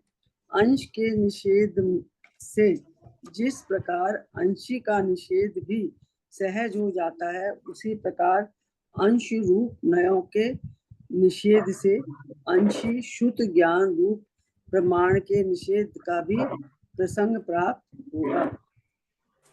सम्यक दर्शन, सम्यक ज्ञान एवं सम्यक चारित्र रूप मोक्ष मार्ग की उत्पत्ति, वृद्धि एवं पूर्णता द्रव्यार्थिक न्याय के विषयभूत द्रव्य स्वभाव के आश्रय से ही होती है। अतः रत्न तय की प्राप्ति के लिए भी द्रव्यार्थिक न्याय की आवश्यकता है। इसके बिना तो मिथ्या एकांत रूपी सर्वाधिक खतरनाक रोग का शमन ही न हो सकेगा। अतः सम्यक ज्ञान रूप प्रमाण एवं उसके अंश रूप न्याय सभी अपने अपने प्रयोजन की सिद्धि करने वाले होने से उपयोगी ही हैं। आत्मानुभूति के लिए आपकी भी आवाज जा रही है, पास से बोल, अच्छे से आवाज भी छोटा हो रही। आत्मानुभूति के लिए भी प्रमाण से भिन्न न्यायों की आवश्यकता होती है। इस प्रकार हम देखते हैं कि प्रमाण और न्याय द्रव्यार्थिक और पर्यार्थिक दोनों वीतराग भाव के ही उत्पादक हैं, सार्थक हैं, उपयोगी हैं। प्रमाण द्वारा तो वस्तु की विराटता, विशालता का परिचय होता है, पर वस्तु के प्रत्येक स्वरूप को पृथक पृथक अपेक्षा से गहराई से जानने के लिए न्यायों की आवश्यकता होती है, क्योंकि वस्तु के अंशों की गहन पकड़ तो न्याय ज्ञान से ही होती है। यहाँ तक कि सम्यक दर्शन एवं सम्यक ज्ञान की उत्पत्ति ही द्रव्यार्थिक न्याय के विषयभूत द्रव्य सामान्य के अवलोकन से ही होती है। अतः न्यायों के आ रहा हो तो आगे बढ़ो, नहीं आ रहा हो तो फिर एक ही पैराग्राफ एक्सप्लेन करके बढ़ो।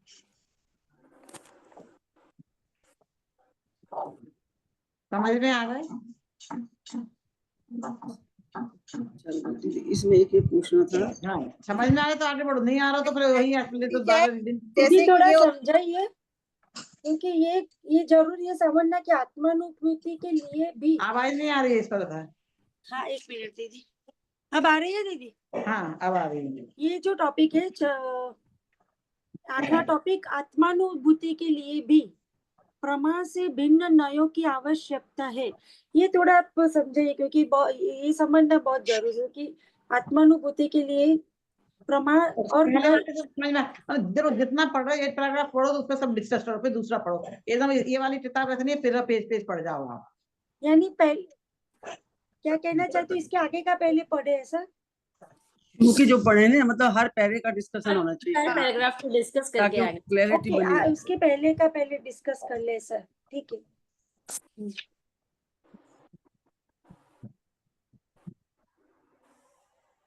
देखो इसमें जो पहला मेरा ना आंखों में इंफेक्शन है तो मैं ज्यादा बुक पे देख नहीं पा रही हूँ, मुझे समझ नहीं आ रहा। मैं सुन रही हूँ पर मुझे एकदम इतने फास्ट बढ़ रहे हो, इतने फास्ट तो मैं समझ में आ रहा हूँ, मुझे डाउट हो रहा है। नहीं आ रहा है दीदी? एक पैराग्राफ पढ़, हाँ एक पैराग्राफ पढ़ो, एक्सप्लेन करो। मैं सुन के सारी चीज देख रही हूँ, मेरे को मतलब 8 में देखने में इरिटेशन हो रहा है थोड़ा। दीदी देखो, पहले वाले पैराग्राफ तो हमें समझ में आया है कि कोई भी मतलब मुख्य और गौण इसको वो करा है कि हमेशा एक चीज मुख्य होती है और एक चीज गौण होती है। ये वाला पैराग्राफ है ना, कि यदि कोई चीज मुख्य होगी तो दूसरी का भाव नहीं होगा, दूसरी गौण होगी। ये वाला तो समझ में आ गया। अब जैसे दीदी जो दूसरे वाला पैराग्राफ है, पहला पैराग्राफ क्या समझ में आया है?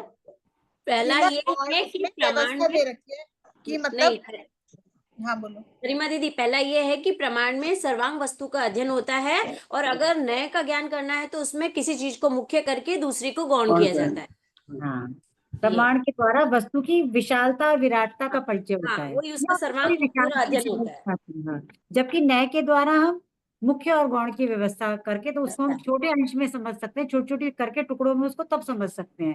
इसमें से ही आवश्यकता है। हाँ, नहीं समझ रहे हो आप, नहीं समझ रहे हो फिर। नहीं, अपना है भी क्या, हमें सिद्ध क्या करना है? हमें राम को राम की प्रशंसा करनी है कि रावण की प्रशंसा करनी है? आप समझो मेरी बात। अब जैसे राम कहानी में आप पढ़ोगे पद्म पुराण में, मैंने थोड़ा सा चेंज किया, उल्टा किया है। पहले राम की कहानी दी है, फिर रावण की बाद में लाई हूँ। तो शुरू से फिर थोड़ी सी राम की दी, फिर रावण की स्टार्ट की है। पर ऑल ओवर राम कहानी पद्म पुराण में देखोगे तो पूरे रावण की प्रशंसा प्रशंसा प्रशंसा प्रशंसा। जाने दो राम कहानी पे, आप आज की मूवी में चले जाओ। तो उसमें मूवी देखते हैं, तो विलेन को खूब अच्छा दिखाते हैं, विलेन जीत रहा है, जीतता जीतता जीतता दिखाते हैं। तो मूवी का उद्देश्य विलेन को जिताना है कि हीरो जिताना है? हमारे माइंड सेट है लास्ट में तो हीरो जीतने वाला है। पहले चोर अपनी चोरी में सफल हो जाएगा, सब जो विलेन है अपनी सारी योजनाओं में सफल हो जाएंगे, है ना। तो ये प्रश्न कर रहे हैं कि प्रमाण से हमने द्रव्य पर्याय को जान लिया, तो फिर नयों की क्या जरूरत रह रही द्रव्यार्थिक पर्यायर्थिक नय की? अब आवश्यकता है द्रव्यार्थिक पर्यायर्थिक नय की। हर पॉइंट में हमें द्रव्यार्थिक और पर्याय की आवश्यकता ढूंढनी है, इसलिए आवश्यकता है। ये इतने पॉइंट दिए, इतनी वजह से द्रव्यार्थिक और पर्यायर्थिक बताने की आवश्यकता है। तो जो आपने समझा था पैराग्राफ गलत नहीं समझा था, पर जो निष्कर्ष निकाला था, इसलिए ऐसे जो बलवान था, जितने इतने राजाओं को जीता था, ऐसे रावण को लक्ष्मण ने मारा। अब देखो, आप लोग मैच बारे में देखते हो, चेस्टा बता दो, मेरे को चेस्टा पता है, बाकी आप क्रिकेट मैच और दूसरे दूसरे का बता सकते हो। जब खेलते हैं ना, तो दो दो जन खेलते हैं। तो जैसे मैं जब BA MA में थी ना, तो चेस प्रतियोगिता हुई, तो मैं तो ऐसे घूम रही थी, देखा हो रहा है तो मेरा अच्छा लगा, मैं भी उठल लेती हूँ। तो वहां से पहले से गेम थे, तो सबने सबके साथ खेला। तो एक लड़की ने उसे जीता, उसने जीता, तो जो जीत के आया मैंने उसे जीत लिया। जो जिसने 3 को हराया था उससे जीती, तो उसका मेरे से गेम हुआ, तो मैंने उसको हरा दिया, तो मैं सबसे जीती मानी जाएगी। समझ रहे मेरी बात? तो सबको हराने की जरूरत नहीं कि मैं सबको खेलूं, वो सेमीफाइनल फाइनल में जाते नहीं पहुंचते हैं। तो अब ये कह रहे हैं कि हमने जान लिया पूरी वस्तु को, अब द्रव्यार्थिक पर्याय की जरूरत क्या रह रही? तो पहले दो दो के जोड़े बनाते हैं, एक एक लेवल का जोड़े बना देते हैं, फिर जो उनमें जीतता है फिर उनमें जीतता है, फिर ऊपर जाता है, एकदम से थोड़ी ऊपर चला जाता है वो। तो ये कह रहे प्रमाण से हमें पूरी वस्तु को जाना है, पर प्रमाण में मुख्य गुणों की व्यवस्था नहीं है। और हमें किसी चीज को मुख्य करके जानना है तो दूसरे को गौण करना पड़ेगा, इसलिए नयों की जरूरत है। तो हाईलाइट क्या करना है हमें कि नयों की आवश्यकता, प्रमाण के द्वारा वस्तु को जानने के पश्चात भी हमें नयों को जानने की जरूरत है, नयों की आवश्यकता है। पहले पॉइंट में ये सिद्ध कर रहे हैं। क्लियर? ऐसा रावण था, उसे राम लक्ष्मण ने मिलके मारा है। भले ही वो ऐसे थे, और उनका तो रावण का ऐसा चढ़ता ग्रास, राम लक्ष्मण का ऐसा ड्राफ, जंगलवासी ऐसे हैं, कुछ नहीं है, बच्चे हैं। क्लियर हुआ कि बात? पहला पैराग्राफ आप स्पष्ट हुआ कि नहीं? फिर से पढ़ो, फिर दूसरा पैराग्राफ, एकदम पूरा पूरा मत पढ़ो इसे। दूसरा है, द्रव्यार्थिक न्याय का विषयभूत द्रव्य स्वभाव अपरिवर्तनशील है, शुद्ध बुद्ध है, अजर अमर है, परिपूर्ण है।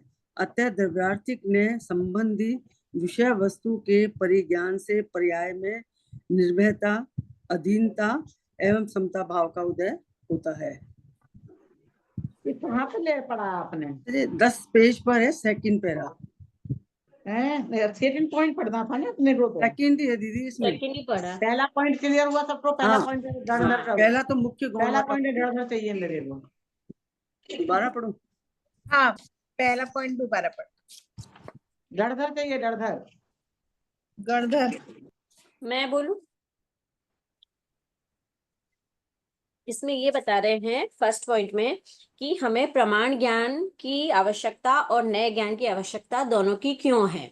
तो प्रमाण ज्ञान में होता है कि हम किसी भी वस्तु को सर्वांग रूप से जानने के लिए प्रमाण ज्ञान की आवश्यकता है। लेकिन किसी चीज के, किसी द्रव्य के अंश के बारे में अगर हमें जानना है तो हमको नए की आवश्यकता पड़ेगी। नए में ही किसी वस्तु को, एक को मुख्य करके दूसरे को गौण करके समझा जाता है। तो किसी वस्तु के अंश को समझने के लिए नए ज्ञान की भी आवश्यकता है। प्रमाण ज्ञान के होते हुए भी हमें नए ज्ञान की आवश्यकता इसीलिए है। मुख्य गौण के लिए नयों को हमें जानना जरूरी है। हाँ, इस ये बताया, नयों की आवश्यकता है, बिना नयों के नहीं समझा जा दीदी, सकता। नहीं समझा जा सकता। आवाज नहीं आ रही दीदी आपकी। गौण तो नहीं, गौण को तो गौण- गौण करना है, संपूर्ण श्रेष्ठता नहीं, एक पॉइंट को मुख्य करके जानने के लिए। हाँ, दीक्षा मुख्य।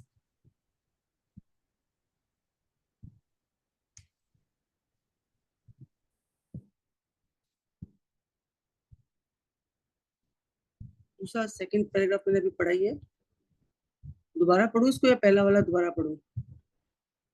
आवाज नहीं आ रही तो। अब हाँ, सेकंड फिर पढ़िए हाँ जी, कौन सा, पहला वाला? पहला तो सेकंड वाला। द्रव्यार्थिक न्याय का विषयभूत द्रव्य स्वभाव अपरिवर्तनशील है, शुद्ध बुद्ध है, अजर अमर है, परिपूर्ण है। अतः द्रव्यार्थिक न्याय संबंधी विषय वस्तु के परिज्ञान से पर्याय में निर्भयता, अधीनता एवं समता भाव का उदय होता है। दीदी आवाज नहीं आ रही आपकी। पहले पॉइंट में प्रमाण से जानने के बाद भी द्रव्यार्थिक पर्यायार्थिक की दोनों की जरूरत है, ये सिद्ध किया। अब दूसरे पॉइंट में मात्र द्रव्यार्थिक न्याय की आवश्यकता बता, दो की क्यों जरूरत है, तो मात्र द्रव्यार्थिक न्याय की आवश्यकता बताई जा रही है। तो द्रव्यार्थिक न्याय की आवश्यकता क्या है वो बताई रही है। ठीक है, क्लियर? तो क्या क्या बताया जा रहा है कि द्रव्य की दृष्टि से अपरिवर्तनशील है, नित्य है, अजर है, अमर है। यानी हमें डर लगता रहता मर रहे तो, नष्ट हो रहे तो। अरे कोई चीज मरती नहीं है, नष्ट नहीं होती है, बस जुदा होती है, तुम हमेशा रहने वाले हो। तो हमारे अंदर एक डर निकाल रहे हैं ये जान के, वस्तुतः नित्य स्वरूप जान के कि भूल जाओ। और पर्याय को बदलने से रोक सकते नहीं और द्रव्य को नष्ट कर सकते नहीं। पर्याय को नष्ट होने से रोक सकते नहीं और दृष्ट कभी नष्ट, द्रव्य कभी नष्ट होता नहीं। क्लियर आई समझ में बात? तो अब हमें डर किस बात का कि मेरी ऐसी पर्याय भी बदलने वाली है, ऑटोमेटिक बदलने वाली, जैसी आने वाली है, उसमें कुछ चेंज नहीं हो सकता है। क्लियर? दीदी ये वाला जो है ना बाद का आते हैं, द्रव्यार्थिक न्याय संबंधी विषय वस्तु के परिज्ञान से पर्याय में निर्भयता, अधीनता एवं समता भाव का उदय कैसे होगा दीदी? ये दीदी द्रव्यार्थिक न्याय संबंधी विषय वस्तु के परिज्ञान से, जब हमें ये ज्ञान हो जाएगा कि पर्याय को रोक नहीं मरता ही सकते आप, मैं द्रव्य को नष्ट नहीं कर सकते। हाँ, मैं तो अजर अमर हूँ, तो उसका ये वाला निर्भयता आ जाएगी उसमें कि मैं तो मरता ही नहीं है। उसको रोक नहीं सकते, उसको नष्ट नहीं कर सकते, इसलिए वो उसमें दीनता नहीं आएगी। हाँ, दीनता, समता भाव। निर्भयता का बता दिया मैंने, निर्भयता नहीं आ रही, निर्भयता आ रही क्यों कि हमें कोई मार ही नहीं सकता है, हम तो अजर अमर हैं, नित्य हैं। ये जो आतंकवादी, आतंकवादी जो निर्भय होते हैं ना जी हाँ, वो मुझे नहीं पकड़ सकते, शरीर को पकड़ेंगे और इसलिए वो खा के भर जाते हैं, मरने की दवाई खा लेते, आत्मा छूट जाती है। निर्भय है। अधीनता, अधीनता मतलब दीन नहीं होना। हम गरीब हैं, दीनहीन है, हम गुणहीन है। अरे तू अनंत गुणों का पिंड है, अनंत गुणों का भंडार है, तू क्या गुणहीन है? ये कोई छीन नहीं सकता है। अरे वो मेरी करेगा तो मैं हो पाऊंगा, मैं तो नहीं हूँ, तू नहीं है ऐसा। तो अधीनता जाती है ना, अनंत गुण तुझ में, अनंत गुण उसमें, तो तेरे अनंत गुण में से कम अधिक हो नहीं सकते हैं, जितने उतने ही रहेंगे। देखो आप निरोध में जाओ, निरोध जितना इतना छोटा सा शरीर हो या हाथी जितना इतना बड़ा शरीर हो, आत्मा के प्रदेश अनंत प्रदेश है तो अनंत ही रहते हैं, जितने गुण सब रहते हैं, कोई भी कम ज्यादा नहीं होता है। बस वो प्रदेश सिमट जाते हैं और फैल जाती हैं, तो सारी चीजें वैसी की वैसी रहती हैं। उनका हमारा प्रेरक नहीं है, ज्ञान का विकास नहीं है, आप ध्यान के ऊपर आवरण है। सूर्य के ऊपर ग्रहण आया तो सूर्य में कुछ नष्ट हो गया, उसके ऊपर आवरण आया, सूर्य तो ज्यों क्यों है। आत्मा के ऊपर आवरण आया, कुछ कम ज्यादा नहीं हुआ, आवरण हटेगा, सब चीजें ज्यों की त्यों प्रकट हो जाएंगी। ठीक है जी। तो समता भाव का उदय होता है। अब ये हम लोग टेंशन में आ रहे हैं, और क्या होगा, अब क्या होने वाला है, कुछ नहीं होने वाला है, पर्याय बदलते जो आने वाली वही आएगी। हम सोचे वो मेरा पर्याय बदल देगा। आपको दीनता भाव क्यों आती है? अरे वो तो अमीर है, मैं गरीब हूँ, वो मालिक है, मैं नौकर हूँ, नौकर बन के आप दीन बनते हो। बोले कोई नौकर नहीं है, तेरी जो पर्याय बदलनी है वो बदलेगी, जो आनी है वही आएगी, उस पर कोई फेरफार नहीं कर सकता है। अच्छी आनी तो अच्छी आएगी, खराब आनी तो खराब आएगी, बदल वो ही आने वाली है। तो दीनता क्षमा को समता भाव आता है कि जो ऐसा ही होना था मेरे साथ, अब कुछ हमें नहीं करना चाहिए। वस्तु समझने तो समता भाव आएगा, नहीं समझने तो नहीं आएगा। जी दीदी। अब आप एक अपने नया उदाहरण अगली बार में लेके आना, इसको मैंने अपने जीवन में अप्लाई किया, मेरी अधीनता ऐसे गई, अधीनता का भाव ऐसे आया, निर्भयता ऐसे आई और समता भाव ऐसे आया। तीन उदाहरण लिखने पड़ेंगे। और क्वेश्चन क्या बनता है इसमें कि द्रव्यार्थिक न्याय को समझने से हमारे जीवन में निर्भयता कैसे आई, कोई दो उदाहरण देकर बताइए। आपका कॉन्सेप्ट क्लियरिटी का प्रश्न हो जाए। ऐसे अधीनता का उदाहरण दीजिए, असमता भाव का उदाहरण दीजिए, ऐसे तो आते हैं प्रश्न अपने। जी दीदी, ठीक है जी दीदी, क्लियर। चलिए, अब ऐसे एक एक पैराग्राफ ऐसे पढ़ना है, पूरा एक साथ पढ़ जाओगे तो कुछ समझ में नहीं आए। थर्ड है, पर्यार्थिक न्याय का विषयभूत पर्याय स्वभाव परिवर्तनशील है, वर्तमान में अशुद्ध है, विकृत है, अपूर्ण है और पर्याय के साथ ही नष्ट हो जाने वाला है। अतः पर्यार्थिक न्याय की विषय वस्तु का ज्ञान वैराग्योत्पादक ही होता है और वीतरागता का पोषक ही होता है। इसके उदाहरण सोचो सब लोग, एक उदाहरण बताओ, बहुत क्लियर है, तो सरल है। और ये कि एक पर्याय नष्ट होके दूसरी पर्याय मिलती है, तो ये जो पर्याय है, पर्याय तो अशुद्ध ही है। इस मतलब पर्याय तो अशुद्ध ही है। और जैसे मरण होता है, मतलब जब आत्मा यहाँ से निकलते तो पर्याय के साथ, पर्याय जो है नष्ट हो, मतलब पर्याय के साथ ही नष्ट हो जाने वाला है वर्तमान में, है ना।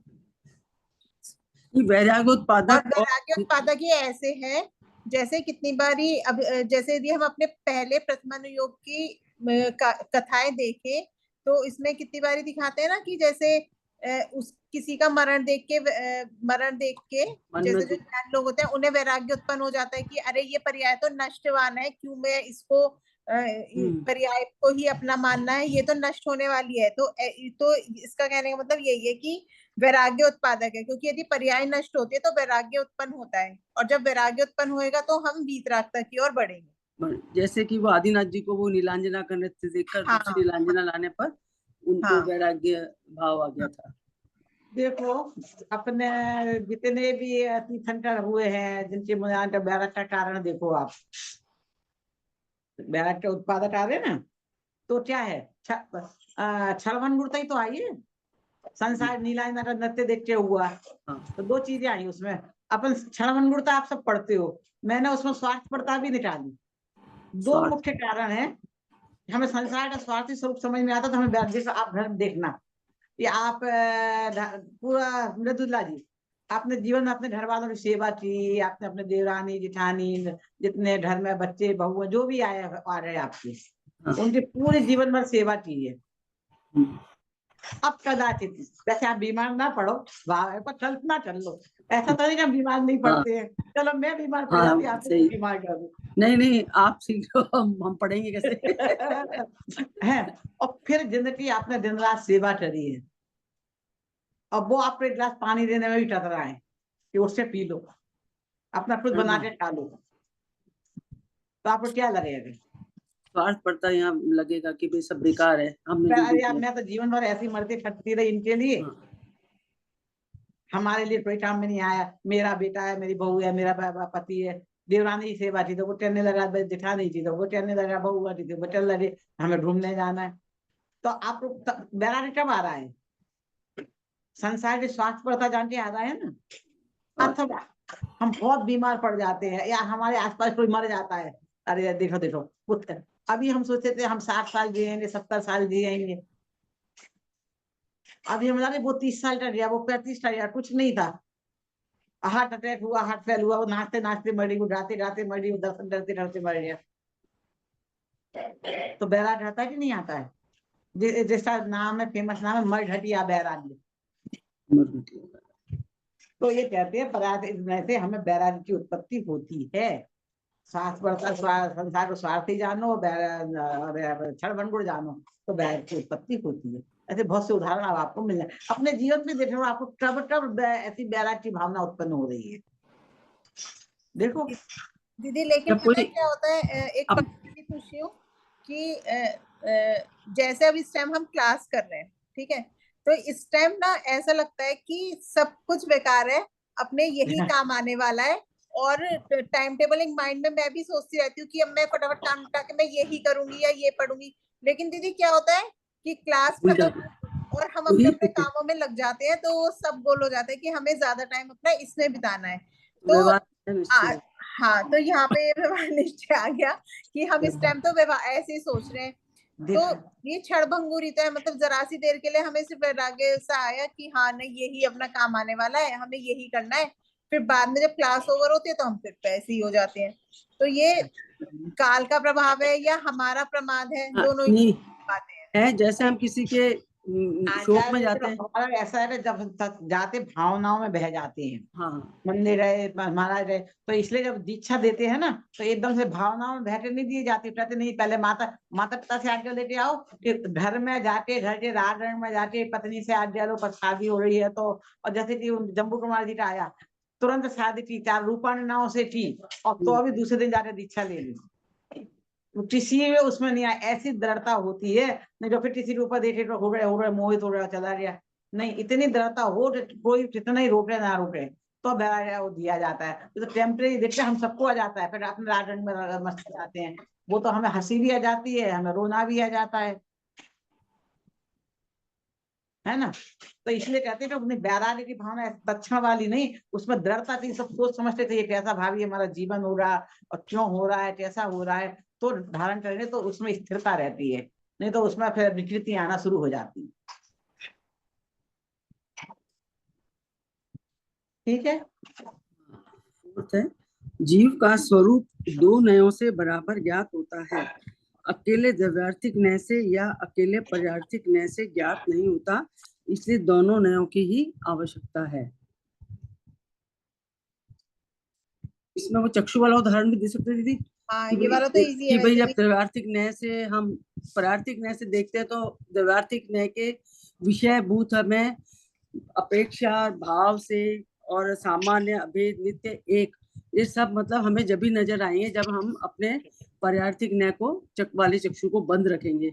और द्रव्यार्थिक उसको देखने के लिए हमें उस चक्षु को बंद ही रखना पड़ेगा, उसको फोड़ना नहीं है मतलब। और उससे हमें क्या बोलते हैं, कौन सा मिथ्यात्व एकांत और समता एकांत का सम्यक एकांत प्राप्त होता है। या इसके अलावा कुछ और तो बताओ जिसको भी याद हो। तो दोनों नयों को ही हमें आवश्यकता ज्ञान रहना चाहिए, और वो दोनों की ही आवश्यकता पड़ती है, जिसको कि हम कई बार अपेक्षा से लागू करके उस काम को करते हैं या बताते हैं, अपन द्रव्य दृष्टि से देखते हैं। तब किसी को कुछ पूछना है, आगे पढ़ो। बस इसमें तो दोनों की आवश्यकता बताइए कि दोनों हाँ, आवश्यक। आगे दोनों की। 5वां है एकांत द्रव्य को ही स्वीकार करें, पर्याय को स्वीकार ना करें तो पर्याय के बिना द्रव्य का स्वीकार किसने किया। पर्याय खत्म तो द्रव्य जब भी आएगा, और पर्याय तो नष्ट होती ही होती है। और किसमें किया, और मात्र पर्याय ही को स्वीकार करें तो द्रव्य को स्वीकार ना करें तो पर्याय कहाँ दृष्टि लगाकर एकाग्र होगी। इसलिए दोनों नयों का उपदेश स्वीकार करके द्रव्य पर्याय की संधि करने योग्य है। ठीक है, इसमें सबको कि पर्याय नष्ट होने पे ही के बाद ही द्रव्य का हमें ज्ञान होता है, और अगर पर्याय नष्ट नहीं होगी तो द्रव्य किसमें होगा। और द्रव्य पर जब अपन एकाग्र करते हैं तो हम पर्याय के लिए कहाँ पर दृष्टि लगाएंगे। तो इन दोनों नयों में हमें संधि करके ही समझकर ही बढ़ना है, तभी हम दोनों पर्याय और द्रव्यार्थिक को समझ पाएंगे। मैं तो ये समझी, आप बोलोगे बताना। ये कहना चाहते हैं कि जैसे प्रमा का विषयभूत जो द्रव्य है उसका एक द्रव्यांश है और एक पर्याय अंश है। अगर कोई ऐसा तर्क करे कि सिर्फ द्रव्यांश को ही ग्रहण करते हैं, ठीक है, तो क्या होगा कि द्रव्यांश का ग्रहण द्रव्य खुद नहीं कर सकते, वो किसी पर्याय से ही होता है। ठीक है, तो पर्याय का तो ग्रहण करना ही पड़ेगा उसका, उस अंश का। ठीक है, पर्याय के बगैर द्रव्य का निर्णय कौन करेगा, स्वीकार कौन करेगा। पर्याय में ही द्रव्य का निर्णय होता है। अब कोई ऐसा तर्क करे कि नहीं सिर्फ पर्याय अंश को ही ग्रहण करते हैं, तो फिर तो ऐसा भी नहीं होता। अगर सिर्फ पर्याय अंश का ग्रहण करेंगे तो फिर वो पर्याय द्रव्य अंश का ग्रहण नहीं करके किसका स्वीकार करेगी, किस पे एकाग्र होगी, क्योंकि है तो वो द्रव्य की ही पर्याय। तो तात्पर्य है कि दोनों अंश का स्वीकार करना और दोनों प्रकार के नयों से आवश्यक है, वस्तु को जानना दोनों सही है, इसलिए दोनों ये सही है, बताया आवश्यक है, मतलब ये कि भी दोनों अनिवार्य संधि होनी योग्य है, क्योंकि एक ही वस्तु के दो रूप है, स्वरूप है, पक्ष है, द्रव्य और पर्याय। द्रव्य पर्याय। छठा है, नए शुद्ध ज्ञान रूप प्रमाण के अंश हैं, उसके विषय को ही अधिक स्पष्ट करके दिखलाने वाले हैं। अंश के निषेध से जिस प्रकार अंशी का निषेध भी सहज हो जाता है, उसी प्रकार अंश रूप नयों के निषेध से अंशी शुद्ध ज्ञान रूप प्रमाण के निषेध का भी प्रसंग प्राप्त होगा। देखो मैं एक उदाहरण दूंगी तो समझ में आ जाएगा आपको 1 मिनट में। फिर मेरा वही फेमस उदाहरण, अब रिपीट बार बार आपको याद रहेगा। आपको मेरे घर आना है, आपका हाथ छोड़ के आओ, पैर छोड़ के आओ, नाक मुंह आँख कान, ये एक अंश का निषेध किया, तो बोला कि आप बुलाने का नाटक क्यों कर रहे हो? मैं तो कहती नहीं, मैं तो आप तो पूरे के पूरे आओ, पर आपके अंश को छोड़ के आओ। भैया वो अंश मेरे ऐसे थोड़ी है कि मेरे पोता पोती नाती पोते हैं तो मुझे छोड़ के आ जाओ। मैं आऊंगी तो पूरी की पूरी आगे, पता जरा सा ठिसक जाना तो मजाक में कहते जरा सा हम कैसे ठिसने, या तो ठिसके तो पूरे से पूरे, या तो नहीं ठिसके, जरा सा ठिसकना होता है क्या ये बताओ? अब थोड़ा सा हाथ बढ़ाना, थोड़ा सा आप कैसे बढ़ाओगे, तो पूरा हाथ बढ़ेगा या नहीं बढ़ेगा? पर हमारी भाषा ऐसी होती है कि ऐसा सॉफ्ट भाषा है कि जरा सा ठिसकना मतलब पूरे उठ जाइए, हिल जाइए, यहाँ से कहते जरा सा, हिलना आपको पूरा पड़ता है। तो अंशी का अंशों का निषेध करेंगे तो अंशी का निषेध होता है, वो कह रहे हैं ये हमारे अंश हैं, तो नए अंश हैं, नया का निषेध करेंगे तो परमाणु वस्तु का भी निषेध हो जाए। समझ में आ गया? अब प्रश्न रहेगा, अब एक बार फिर से पढ़ लो, क्लियर हो जाएगा। नहीं तो एक बार क्या समझ में नहीं आया और क्या समझ, इसलिए इसको बार बार रिपीट की जरूरत है, और 2 बार रिपीट से थोड़ा सा दिमाग में बैठेगा। नए शुद्ध ज्ञान प्रमाण के अंश हैं, उसके विषय को ही अधिक स्पष्ट करके दिखलाने वाले हैं। अंश के निषेध से जिस प्रकार अंशी का निषेध भी सहज हो जाता है, उसी प्रकार अंश रूप नयों के निषेध से अंशी शुद्ध ज्ञान रूप प्रमाण के निषेध का भी प्रसंग प्राप्त होगा। छठा है, सम्यक दर्शन, सम्यक ज्ञान एवं सम्यक चारित्र रूप मोक्ष मार्ग की उत्पत्ति, वृद्धि एवं पूर्णता द्रव्यार्थिक न्याय के विषयभूत द्रव्य स्वभाव के आश्रय से ही होती है। अतः रत्नत्रय की प्राप्ति के लिए भी द्रव्यार्थिक न्याय की आवश्यकता है। इसके बिना तो मिथ्या एकांत रूपी सर्वाधिक खतरनाक रोग का शमन ही ना हो सकेगा। अतः सम्यक ज्ञान रूप प्रमाण एवं उसके अंश रूप न्याय सभी अपने अपने प्रयोजन की सिद्धि करने वाले होने से उपयोगी ही है। क्लियर हो गया? समझ में आ गया सबको? नहीं दीदी, आप थोड़ा और क्लियर समझाइए इसको थोड़ा। ना पढ़ो क्या नहीं आया? कौन सा वाला पॉइंट लिया? 7वां जी जी। सम्यक दर्शन रत्नत्रय, इसमें तो सिंपल सा ही बताया कि द्रव्यार्थिक न्याय की आवश्यकता क्यों है। फिर सम्यक दर्शन की प्राप्ति के लिए, रत्नत्रय की प्राप्ति के लिए तो द्रव्यार्थिक न्याय के विषयभूत जो द्रव्य उसका हमें सहयोग लेना पड़ता है। तो इसके बिना तो मिथ्या एकांत सर्वाधिक खतरनाक रूप का समझ नहीं सकेगा। मतलब उसे वो पॉजिटिव रूप में बताया और नीचे नेगेटिव रूप में बता रहे हैं क्या, उससे तो सम्यक दर्शन रत्नत्रय की प्राप्ति होगी। सम्यक तो नाश इसका हो रहा मिथ्यात्व का, तो उल्टा है, इसके बिना ये नहीं हो सकता। आप नहीं आओगे तो आपके बिना चलेगा नहीं। कहते तो हम ऐसे नहीं, आपको तो आने आपके बिना नहीं चलेगा। ऐसा होता है कि लड़का और लड़की की शादी है तो किसके बिना नहीं चलता है? तो लड़की ना आए और लड़का नहीं आए तो शादी नहीं होती है। बाकी कहने तो ऐसा जरूरी है कि लड़के के माता पिता को होना जरूरी है, लड़की के माता पिता को होना जरूरी है, सब है। लेकिन लड़की की माँ खुद बीमार हो जाए, लड़के की माँ पिता बीमार हो जाए, कहते नहीं भाई तुम शादी मत करो, कर लो, मेरे आने से कुछ नहीं होगा। पर लड़का बीमार हो जाए और कहते मैं नहीं आ, आप तो शादी कर लो, मैं नहीं आ तो चलेगा। लड़की कहे मैं बीमार हो, आप शादी कर लो। भैया तुम दोनों की शादी है, लड़का लड़की जिसकी शादी होने तो आना कंपलसरी है, तो दूसरा तो तेरी नहीं होगी, जिससे करेंगे उसकी हो जाएगी शादी, है ना। बाकी लोगों ने नहीं है कंपलसरी।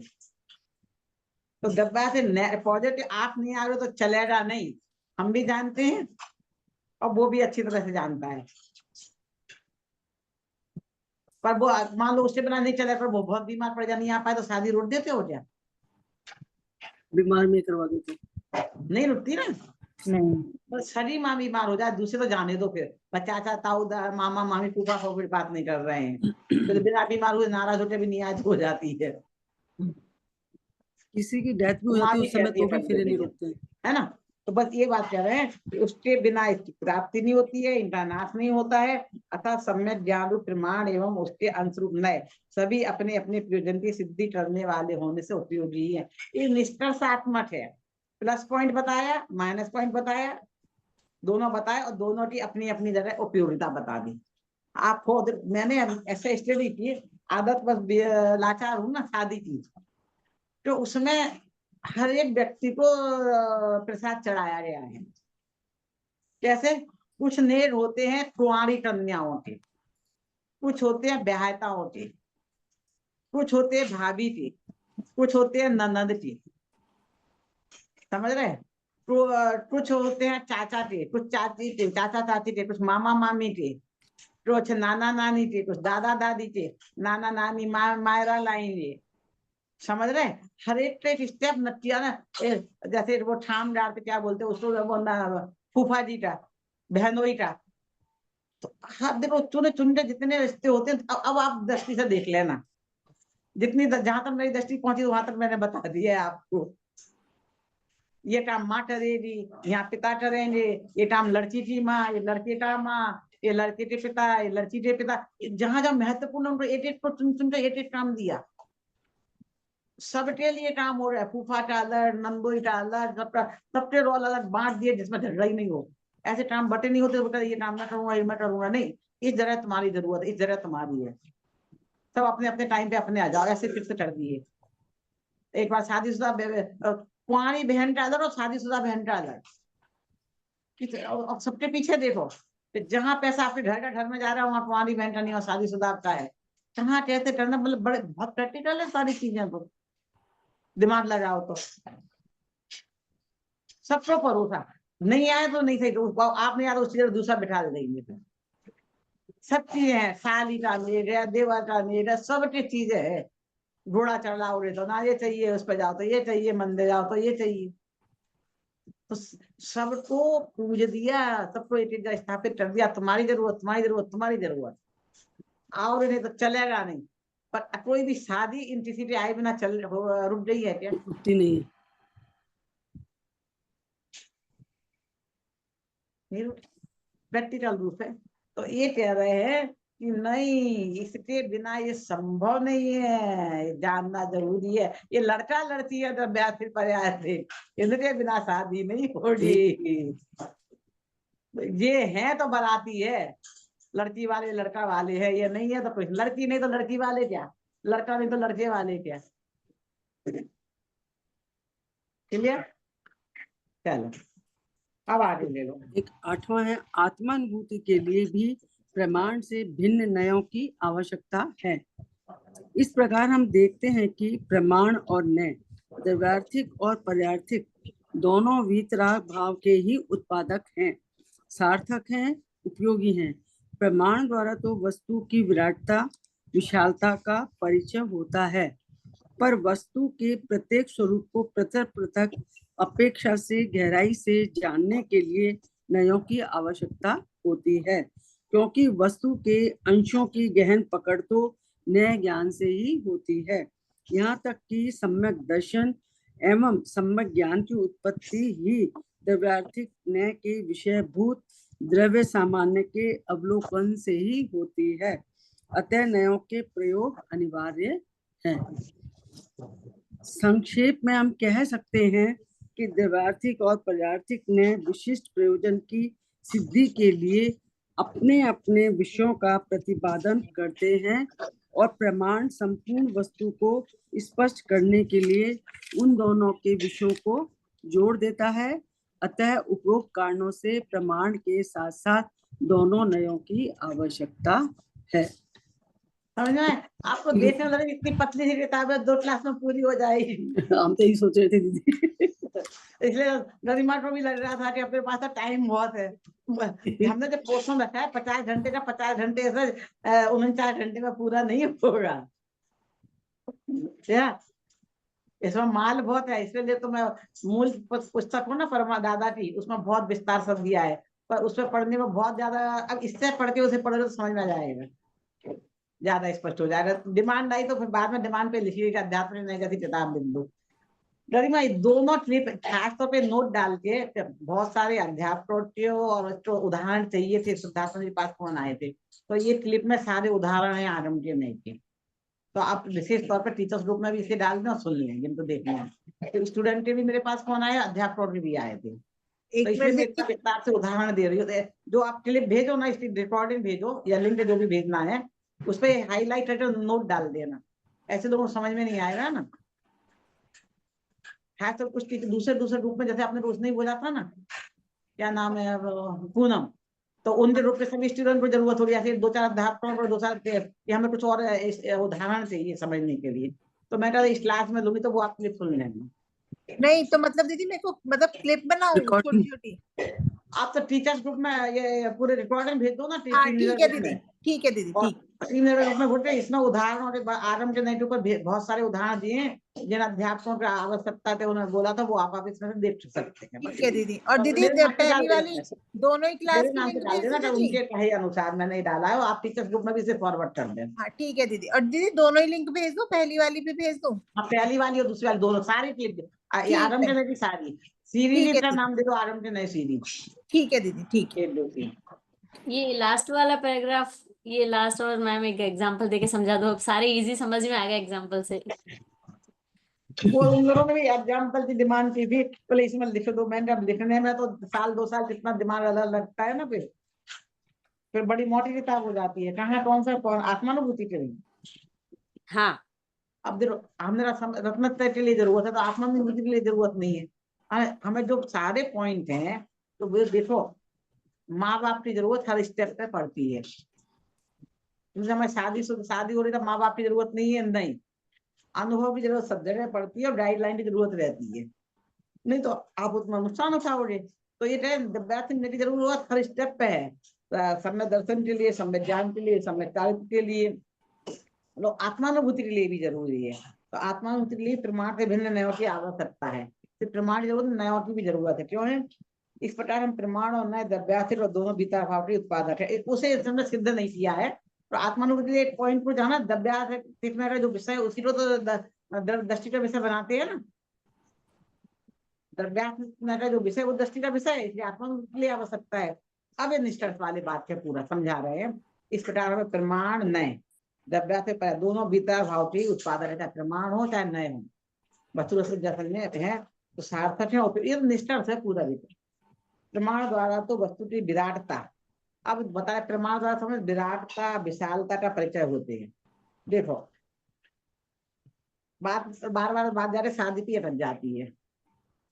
पहले के जमाने में क्या होता था, सब लोग जाते थे साथ देखने के लिए, तो जो चाचा ताऊ मामा मामी बुआ फूफा वो देखते थे विराटता, परिवार की विशालता। प्रमाण द्वारा जो विराटता विशालता बता रहे ना कि कितना बड़ा परिवार है, कैसा है, उससे संस्कार कैसे आए होंगे। बचपन से देख देखते ज्वाइंट फैमिली और ज्वाइंट फैमिली के संस्कार उससे बच्चे सीखते हैं, लड़का ने सीखा लड़की ने सीखा। तो परिवार की विराटता विशालता का परिचय भी चाहिए। अपन घर में रखे क्या नक्की करते हैं, देखो चाचा का जिम्मेदारी है, बुआ की जिम्मेदारी है, जाके देखे कि माँ का घर की रसोई वसोई कैसी है, घर का माहौल कैसा है। चाचा की जिम्मेदारी और व्यापार जो जिसका एक्सपर्ट होता है, एक्सपर्ट है उसको वो काम सौंप देते हैं, है ना। अब वो उनका परिवार का देख ले, उनका बिजनेस, एक जन को सौंपते तुम बिजनेस देखोगे, एक जन देख रहे लड़के की क्या आइडेंटिटी है, तो रूप रंग कौन देखेगा, हाइट कलर, ना वो लड़के पे छोड़ दो लड़की पे छोड़ दो, तो नहीं यार अब वो टाली है, लड़का तो जो लड़की सुंदर लग जाए उससे कर लो, वो टाली है गोदी हमें लेना देना नहीं है, लंबी है लेना देना नहीं है। इसे कहते जब रधी पर दिलाए तो परी क्या चीज है, वो हमें नहीं देखना है, दिख रहा है उसको, उसके साथ हो सकता है हमें बहुत खूबसूरत लगे, उसे नहीं करना है, हमें बदसूरत लगे उस पर दिला जाए किसी चीज पे फिदा होके। तो लंबाई, चौड़ाई, मोटाई, गोरा, काला, ये सब लड़के के ऊपर छोड़ दो। वो एक चीज देखकर उसका फिदा हो जाएगा तो वो सब चीजें इग्नोर कर देगा, ना उसे पे कोई गुण देखना है, ना परिवार का कुछ देखना हो, वो शादी कर लेगा। समझ में? वो चीज आप छोड़ दो, वो लड़की पर छोड़ दो, वो तुम मत देखो। वो तो सबको दिख रही है ना, गोरी है कि काली है, लंबी है कि ठिगनी है, मोटी है कि पतली है, लड़कियों को भी दिख रही है। बोलो, कंप्लेन मत करो, उसका कमेंट मत करो। वो हाँ है तो हाँ चीजें सब, बाकी चीज पर चर्चा करो। तो विशालता, विराटता का परिचय होता है वस्तु के प्रत्येक स्वरूप को पृथक पृथक अपेक्षा से गहराई से जानने के लिए इतने सब लोगों को ले जाने की जरूरत होती है। वो उस परिवार के बारे में, जैसे हमारी चीजें एक जगह दृष्टि अटक गई तो दूसरे पे जाती नहीं, दूसरा तीसरे पे नहीं जाती है। अब सब क्योंकि वस्तु के अंशों की गहन पकड़ तो न ज्ञान से ही होती है। यहाँ तक कि सम्यक दर्शन, सम्यक ज्ञान की उत्पत्ति ही द्रव्यातीत नए विषयभूत द्रव्य सामान्य के अवलोकन से होती है। अतः नयों के प्रयोग अनिवार्य है, पर निर्णय ओवरऑल होगा। नयों के माध्यम सब सुनेंगे हम, दृष्टिकोण से एक बनाएंगे, पर जो अभेदता, पूर्णता, वो प्रमाण के विषय में होती है। अपनत्व, एकत्व, पूरे जब पूरे परिवार के लड़की के सबसे अपनत्व, एकत्व होता है, सब बराबरी होता है, तो उनसे सब गुण दोषों के साथ अपना लिया जाता है। उसे प्रमाण के विषय को अपनाया जाता है, न से उसे समझा जाता है। ठीक है, संक्षेप में कह सकते हैं द्रव्यार्थ प्रयोजन की सिद्धि के लिए अपने अपने विषयों का प्रतिपादन करते हैं। प्रमाण समझ ये पूरा ऐसे बोल्ड में होना चाहिए, इसको अंडरलाइन कर लो। जैसा उस समय ध्यान नहीं रहा ना, बोल्ड आंसर हाईलाइट हो जाती है, निष्ठा है पूरा। विषयों को जोड़ देता था उपरोक्त कारणों से प्रमाण के साथ साथ दोनों। अपना हेडिंग क्या था? प्रमाण के साथ साथ नयों की आवश्यकता क्यों है, इतने रीजन बता के, इसलिए प्रमाण के साथ साथ नयों की भी जरूरत है। देखो घर में शुरू में तो ऐसे लगता है कि कोई ना, जब लड़का लड़की शादी होती तो घर में एकदम अकेला अच्छा लगता है, एकदम अकेलापन चाहिए। फिर थोड़े थोड़े लगता नहीं, थोड़े से माँ बाप थोड़े बड़े लोग हों तो निश्चिंत हो जाते हैं, घर का काम संभाल लेते हम निश्चिंत हो जाते हैं। फिर थोड़ी देर बाद वो लगता नहीं थोड़े बच्चे भी होने चाहिए, फिर घर बच्चे होते घर में चहल पहल रहती, नहीं तो घर ऐसा सब शान जैसा लगने लगता है। तो कहाँ आवश्यकता है कहाँ नहीं है। एक लड़का होना चाहिए, एक लड़की, लड़की अच्छी नहीं लड़का अच्छा नहीं। घर में किसी भी 4 लड़कियां होंगी तो 4-5 लड़का चाहिए, किसी 5 लड़कियां हैं लड़के हैं तो एक लड़की भी चाहिए। बैलेंस चाहिए ना, सब चाहिए, लड़का लड़की दोनों चाहिए, ऐसा नहीं एक चाहिए दूसरे के, एक भाई हो, एक बहन हो, ननद हो, सब चीजें हो, सारे रिश्ते चाहिए ना, सब रिश्तों का मजा लेना हमारे लिए। तो ऐसा सबकी अपनी अपनी जगह उपयोगिता है, ये बात बता रहे थे। ठीक है, चलिए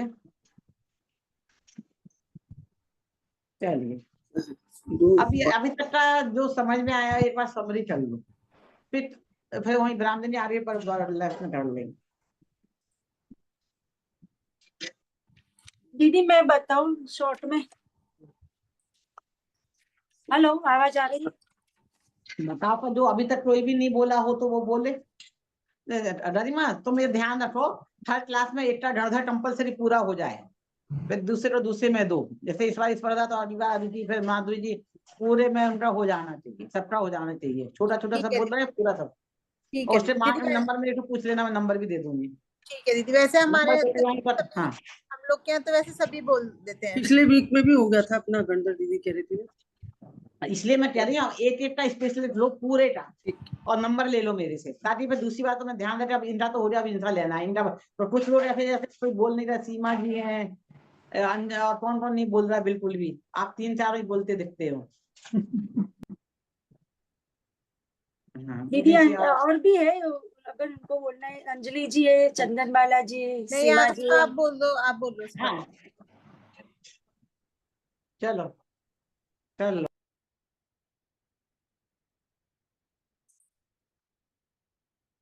आज ये हमने समझा कि मूल नय कितने हैं। एक निश्चय नय और व्यवहार नय, जो अध्यात्म के नय है, और उसके हेतु है वो आगम के नय है, द्रव्यार्थिक नय और पर्यायार्थिक नय। फिर एक टॉपिक ये आया कि द्रव्यार्थिक नय और पर्यायार्थिक नय ऐसी गुणार्थिक नय क्यों नहीं है। तो गुण द्रव्य से अभेद है, और गुण भेद करके पर्याय में गुण भेद का ही वर्णन होता है। तो इसलिए गुण का दोनों में समाविष्ट हो जाता है, इसलिए गुणार्थिक नय का अलग से वर्णन नहीं है। क्योंकि पर्याय का दो प्रकार की पर्याय बताइए, एक सहभावी पर्याय और एक क्रमभावी पर्याय। सहभावी पर्याय कोई गुण कहते हैं, तो इसलिए गुण और पर्याय दोनों को, जहाँ पर्याय दृष्टि से वर्णन करते हैं पर्यायार्थिक न्याय का, वहां भी गुण का ही अंश आता है, गुण की अवस्था का वर्णन करते हैं। और जहाँ द्रव्यार्थिक न्याय का विषयभूत द्रव्यांश का वर्णन करते हैं, तो द्रव्य भी गुण का ही पिंड होने से, गुण से अभेद होने से वहां भी गुण का ही वर्णन आ जाता है। इसलिए अलग से गुणार्थिक न्याय की आवश्यकता नहीं है। फिर एक टॉपिक ये है कि अगर किसी वस्तु को हम प्रमाण से पूरा जान लेते, फिर भी हमें न्याय की आवश्यकता क्यों है, क्यों हमें द्रव्यार्थिक न्याय और पर्यायार्थिक न्याय की आवश्यकता है। तो प्रमाण से वस्तु का पूरा स्वरूप अगर जान लिया, उसकी विराटता, विशालता या गहनता जान भी ली, फिर भी उसमें एक बात ये रह जाती है कि उसमें मुख्य गुणों की व्यवस्था नहीं है। तो वस्तु के सभी अंश को, सामान्य अंश और विशेष अंश, दोनों अंश को अच्छी तरह गहराई से जानने के लिए फिर न्याय की आवश्यकता होती है। फिर जो न्याय वस्तु के सामान्य अंश या द्रव्य अंश को ग्रहण करके बतलाता है, उसको द्रव्यार्थिक न्याय कहते हैं। और जो वस्तु के पर्याय अंश को ग्रहण करता है, उसे पर्यायार्थिक न्याय कहते हैं। उसमें भी द्रव्यार्थिक न्याय की विशेषता यह है कि इसका प्रयोजन ये है कि वो वस्तु के सामान्य जो अपरिवर्तनशील स्वभाव है, नित्य स्वभाव है, त्रिकाली और शुद्ध स्वभाव है, अभेद स्वरूप है, उसको मुख्य करता है। और अगर उसको जीव द्रव्य पे इसको लागू करके इस प्रकार से जीव द्रव्य को समझते हैं, तो उससे हमारे उसको समझने के बाद निर्भयता आती है, क्योंकि हमें हमेशा एक डर बना रहता है कि कहीं मृत्यु से हमारा नाश तो नहीं हो जाता है। पर ऐसा नहीं होता है। जब हम द्रव्यार्थिक न्याय से आत्मद्रव्य का स्वरूप जानते हैं, तो पता चलता है कि आत्मद्रव्य तो नित्य ही है, और वो शरीर के नष्ट होने से, जिसको हम मरण कहते हैं, उसके बाद भी वो वैसा का वैसा ही रहता है। तो वो एक निर्भयता आ जाती है। फिर जो अदीनता आती है, यानी हमारे, फिर हमें कोई पामरता नहीं होती है, शरीर को टिकाई रखने की भी नहीं होती है पामरता, क्योंकि हमें वस्तु का त्रिकाली स्वभाव का फिर पता चल जाता है इसलिए। और तीसरा समता भाव का फिर उदय हो जाता है। फिर हमें किसी भी बाह्य परिस्थिति में इष्ट अनिष्टपना या राग द्वेषपना नहीं होता है, क्योंकि हमारा जो स्वभाव है वो वैसा का वैसा, उसका द्रव्यांश अकबंधी है, तो वो हमें उससे एक प्रकार का समता भाव भी आता है। फिर जब हम द्रव्यार्थिक न्याय के विषय को गौण करते हैं और पर्यायार्थिक न्याय के विषय को मुख्य करते हैं, जिसमें हम वस्तु की पर्याय अंश को का ज्ञान कराता है, तो जीव द्रव्य पे अगर देखें तो जीव की पर्याय चाहे अशुद्ध हो, चाहे अपूर्ण हो या विकृत हो, फिर तो वो जानने के बाद ऐसा ये भी ज्ञान होता है कि ये पर्याय क्षणिक है और वो सदाकाल रहने वाली नहीं है। तो फिर हमें उससे भी एक वैराग्य आता है कि ये अवस्था अच्छी हो या बुरी, ये चली जाएगी, और हमारा जो त्रिकालीपन है वो तो वैसा का वैसा ही रहेगा। तो वैराग्य भाव भी आता है, और जो द्रव्यांश के विषय को समझने में और भी सहायक होता है, इसलिए उसको वितराग भाव का पोषक भी कहा है। जब हम पर्यायार्थिक न्याय के विषय को मुख्य करते हैं, तब इस प्रकार से भी हमारा प्रयोजन सिद्ध होता है। फिर ये भी पता है कि जीव का स्वरूप अकेले द्रव्यार्थिक न्याय से भी जानने से कुछ सिद्ध होने वाला नहीं, और अकेले पर्यायार्थिक न्याय के जानने से भी सिद्ध होने वाला नहीं है। अगर हमने द्रव्य का सिर्फ ग्रहण किया और पर्याय का नहीं किया, पर्याय अंश को का स्वीकार ही नहीं किया, तो द्रव्य अंश का ग्रहण कौन करेगा? पर्याय के सिवा उसका ग्रहण नहीं होता है, क्योंकि द्रव्य का ग्रहण नहीं कर पाता है। और अगर हम सिर्फ पर्याय अंश का ही ग्रहण करते, वस्तु स्वरूप में द्रव्य अंश का स्वीकार ही नहीं करते, तो वो पर्याय जिस द्रव्य की है, उस द्रव्य की के अलावा वो कहाँ पे एकाग्र होगी? तो इस प्रकार वस्तु स्वरूप को, खास करके जीव द्रव्य को समझने के लिए, उसके दोनों द्रव्यांश और पर्यायांश को विषयभूत बनाने वाले दोनों न्याय की आवश्यकता है। फिर ये बताया कि ये जो दोनों न्याय है, वो श्रुति ज्ञान जो है, जिसको प्रमाण ज्ञान कहते हैं, वो अंश है और उसी के अंशी है। अगर हम इन दोनों नय का निषेध करते हैं तो अंशी के निषेध से जैसे कि अंश का भी निषेध हो जाता है, तो ये भी सिद्ध नहीं होता है। इसलिए प्रमाण के साथ नए ज्ञान की भी आवश्यकता है। फिर मुख्य बात ये बताई कि जीव का प्रयोजन है कि आत्मानुभूति करे और रत्नत्रय को प्रकट करे, यानी शुद्ध पर्याय को प्रकट करे। तो जे शुद्ध त्रिकाली द्रव्य है, जो द्रव्यार्थिक नय का विषय है, उसी के आश्रय से वो प्रकट होती है। इसलिए द्रव्यार्थिक नय की आवश्यकता तो है ही, और पर्यायार्थिक नय की आवश्यकता वहां इस तरह से है कि अगर वो उससे हम द्रव्य की अशुद्धता देखेंगे तो ही उसको दूर करने का पुरुषार्थ करेंगे और द्रव्यार्थिक नय के विषय पर दृष्टि को एकाग्र करेंगे। तो इस प्रकार आत्मानुभूति के लिए प्रमाण के साथ साथ दोनों नयों के भी आवश्यकता है। बस। जय जिनेंद्र।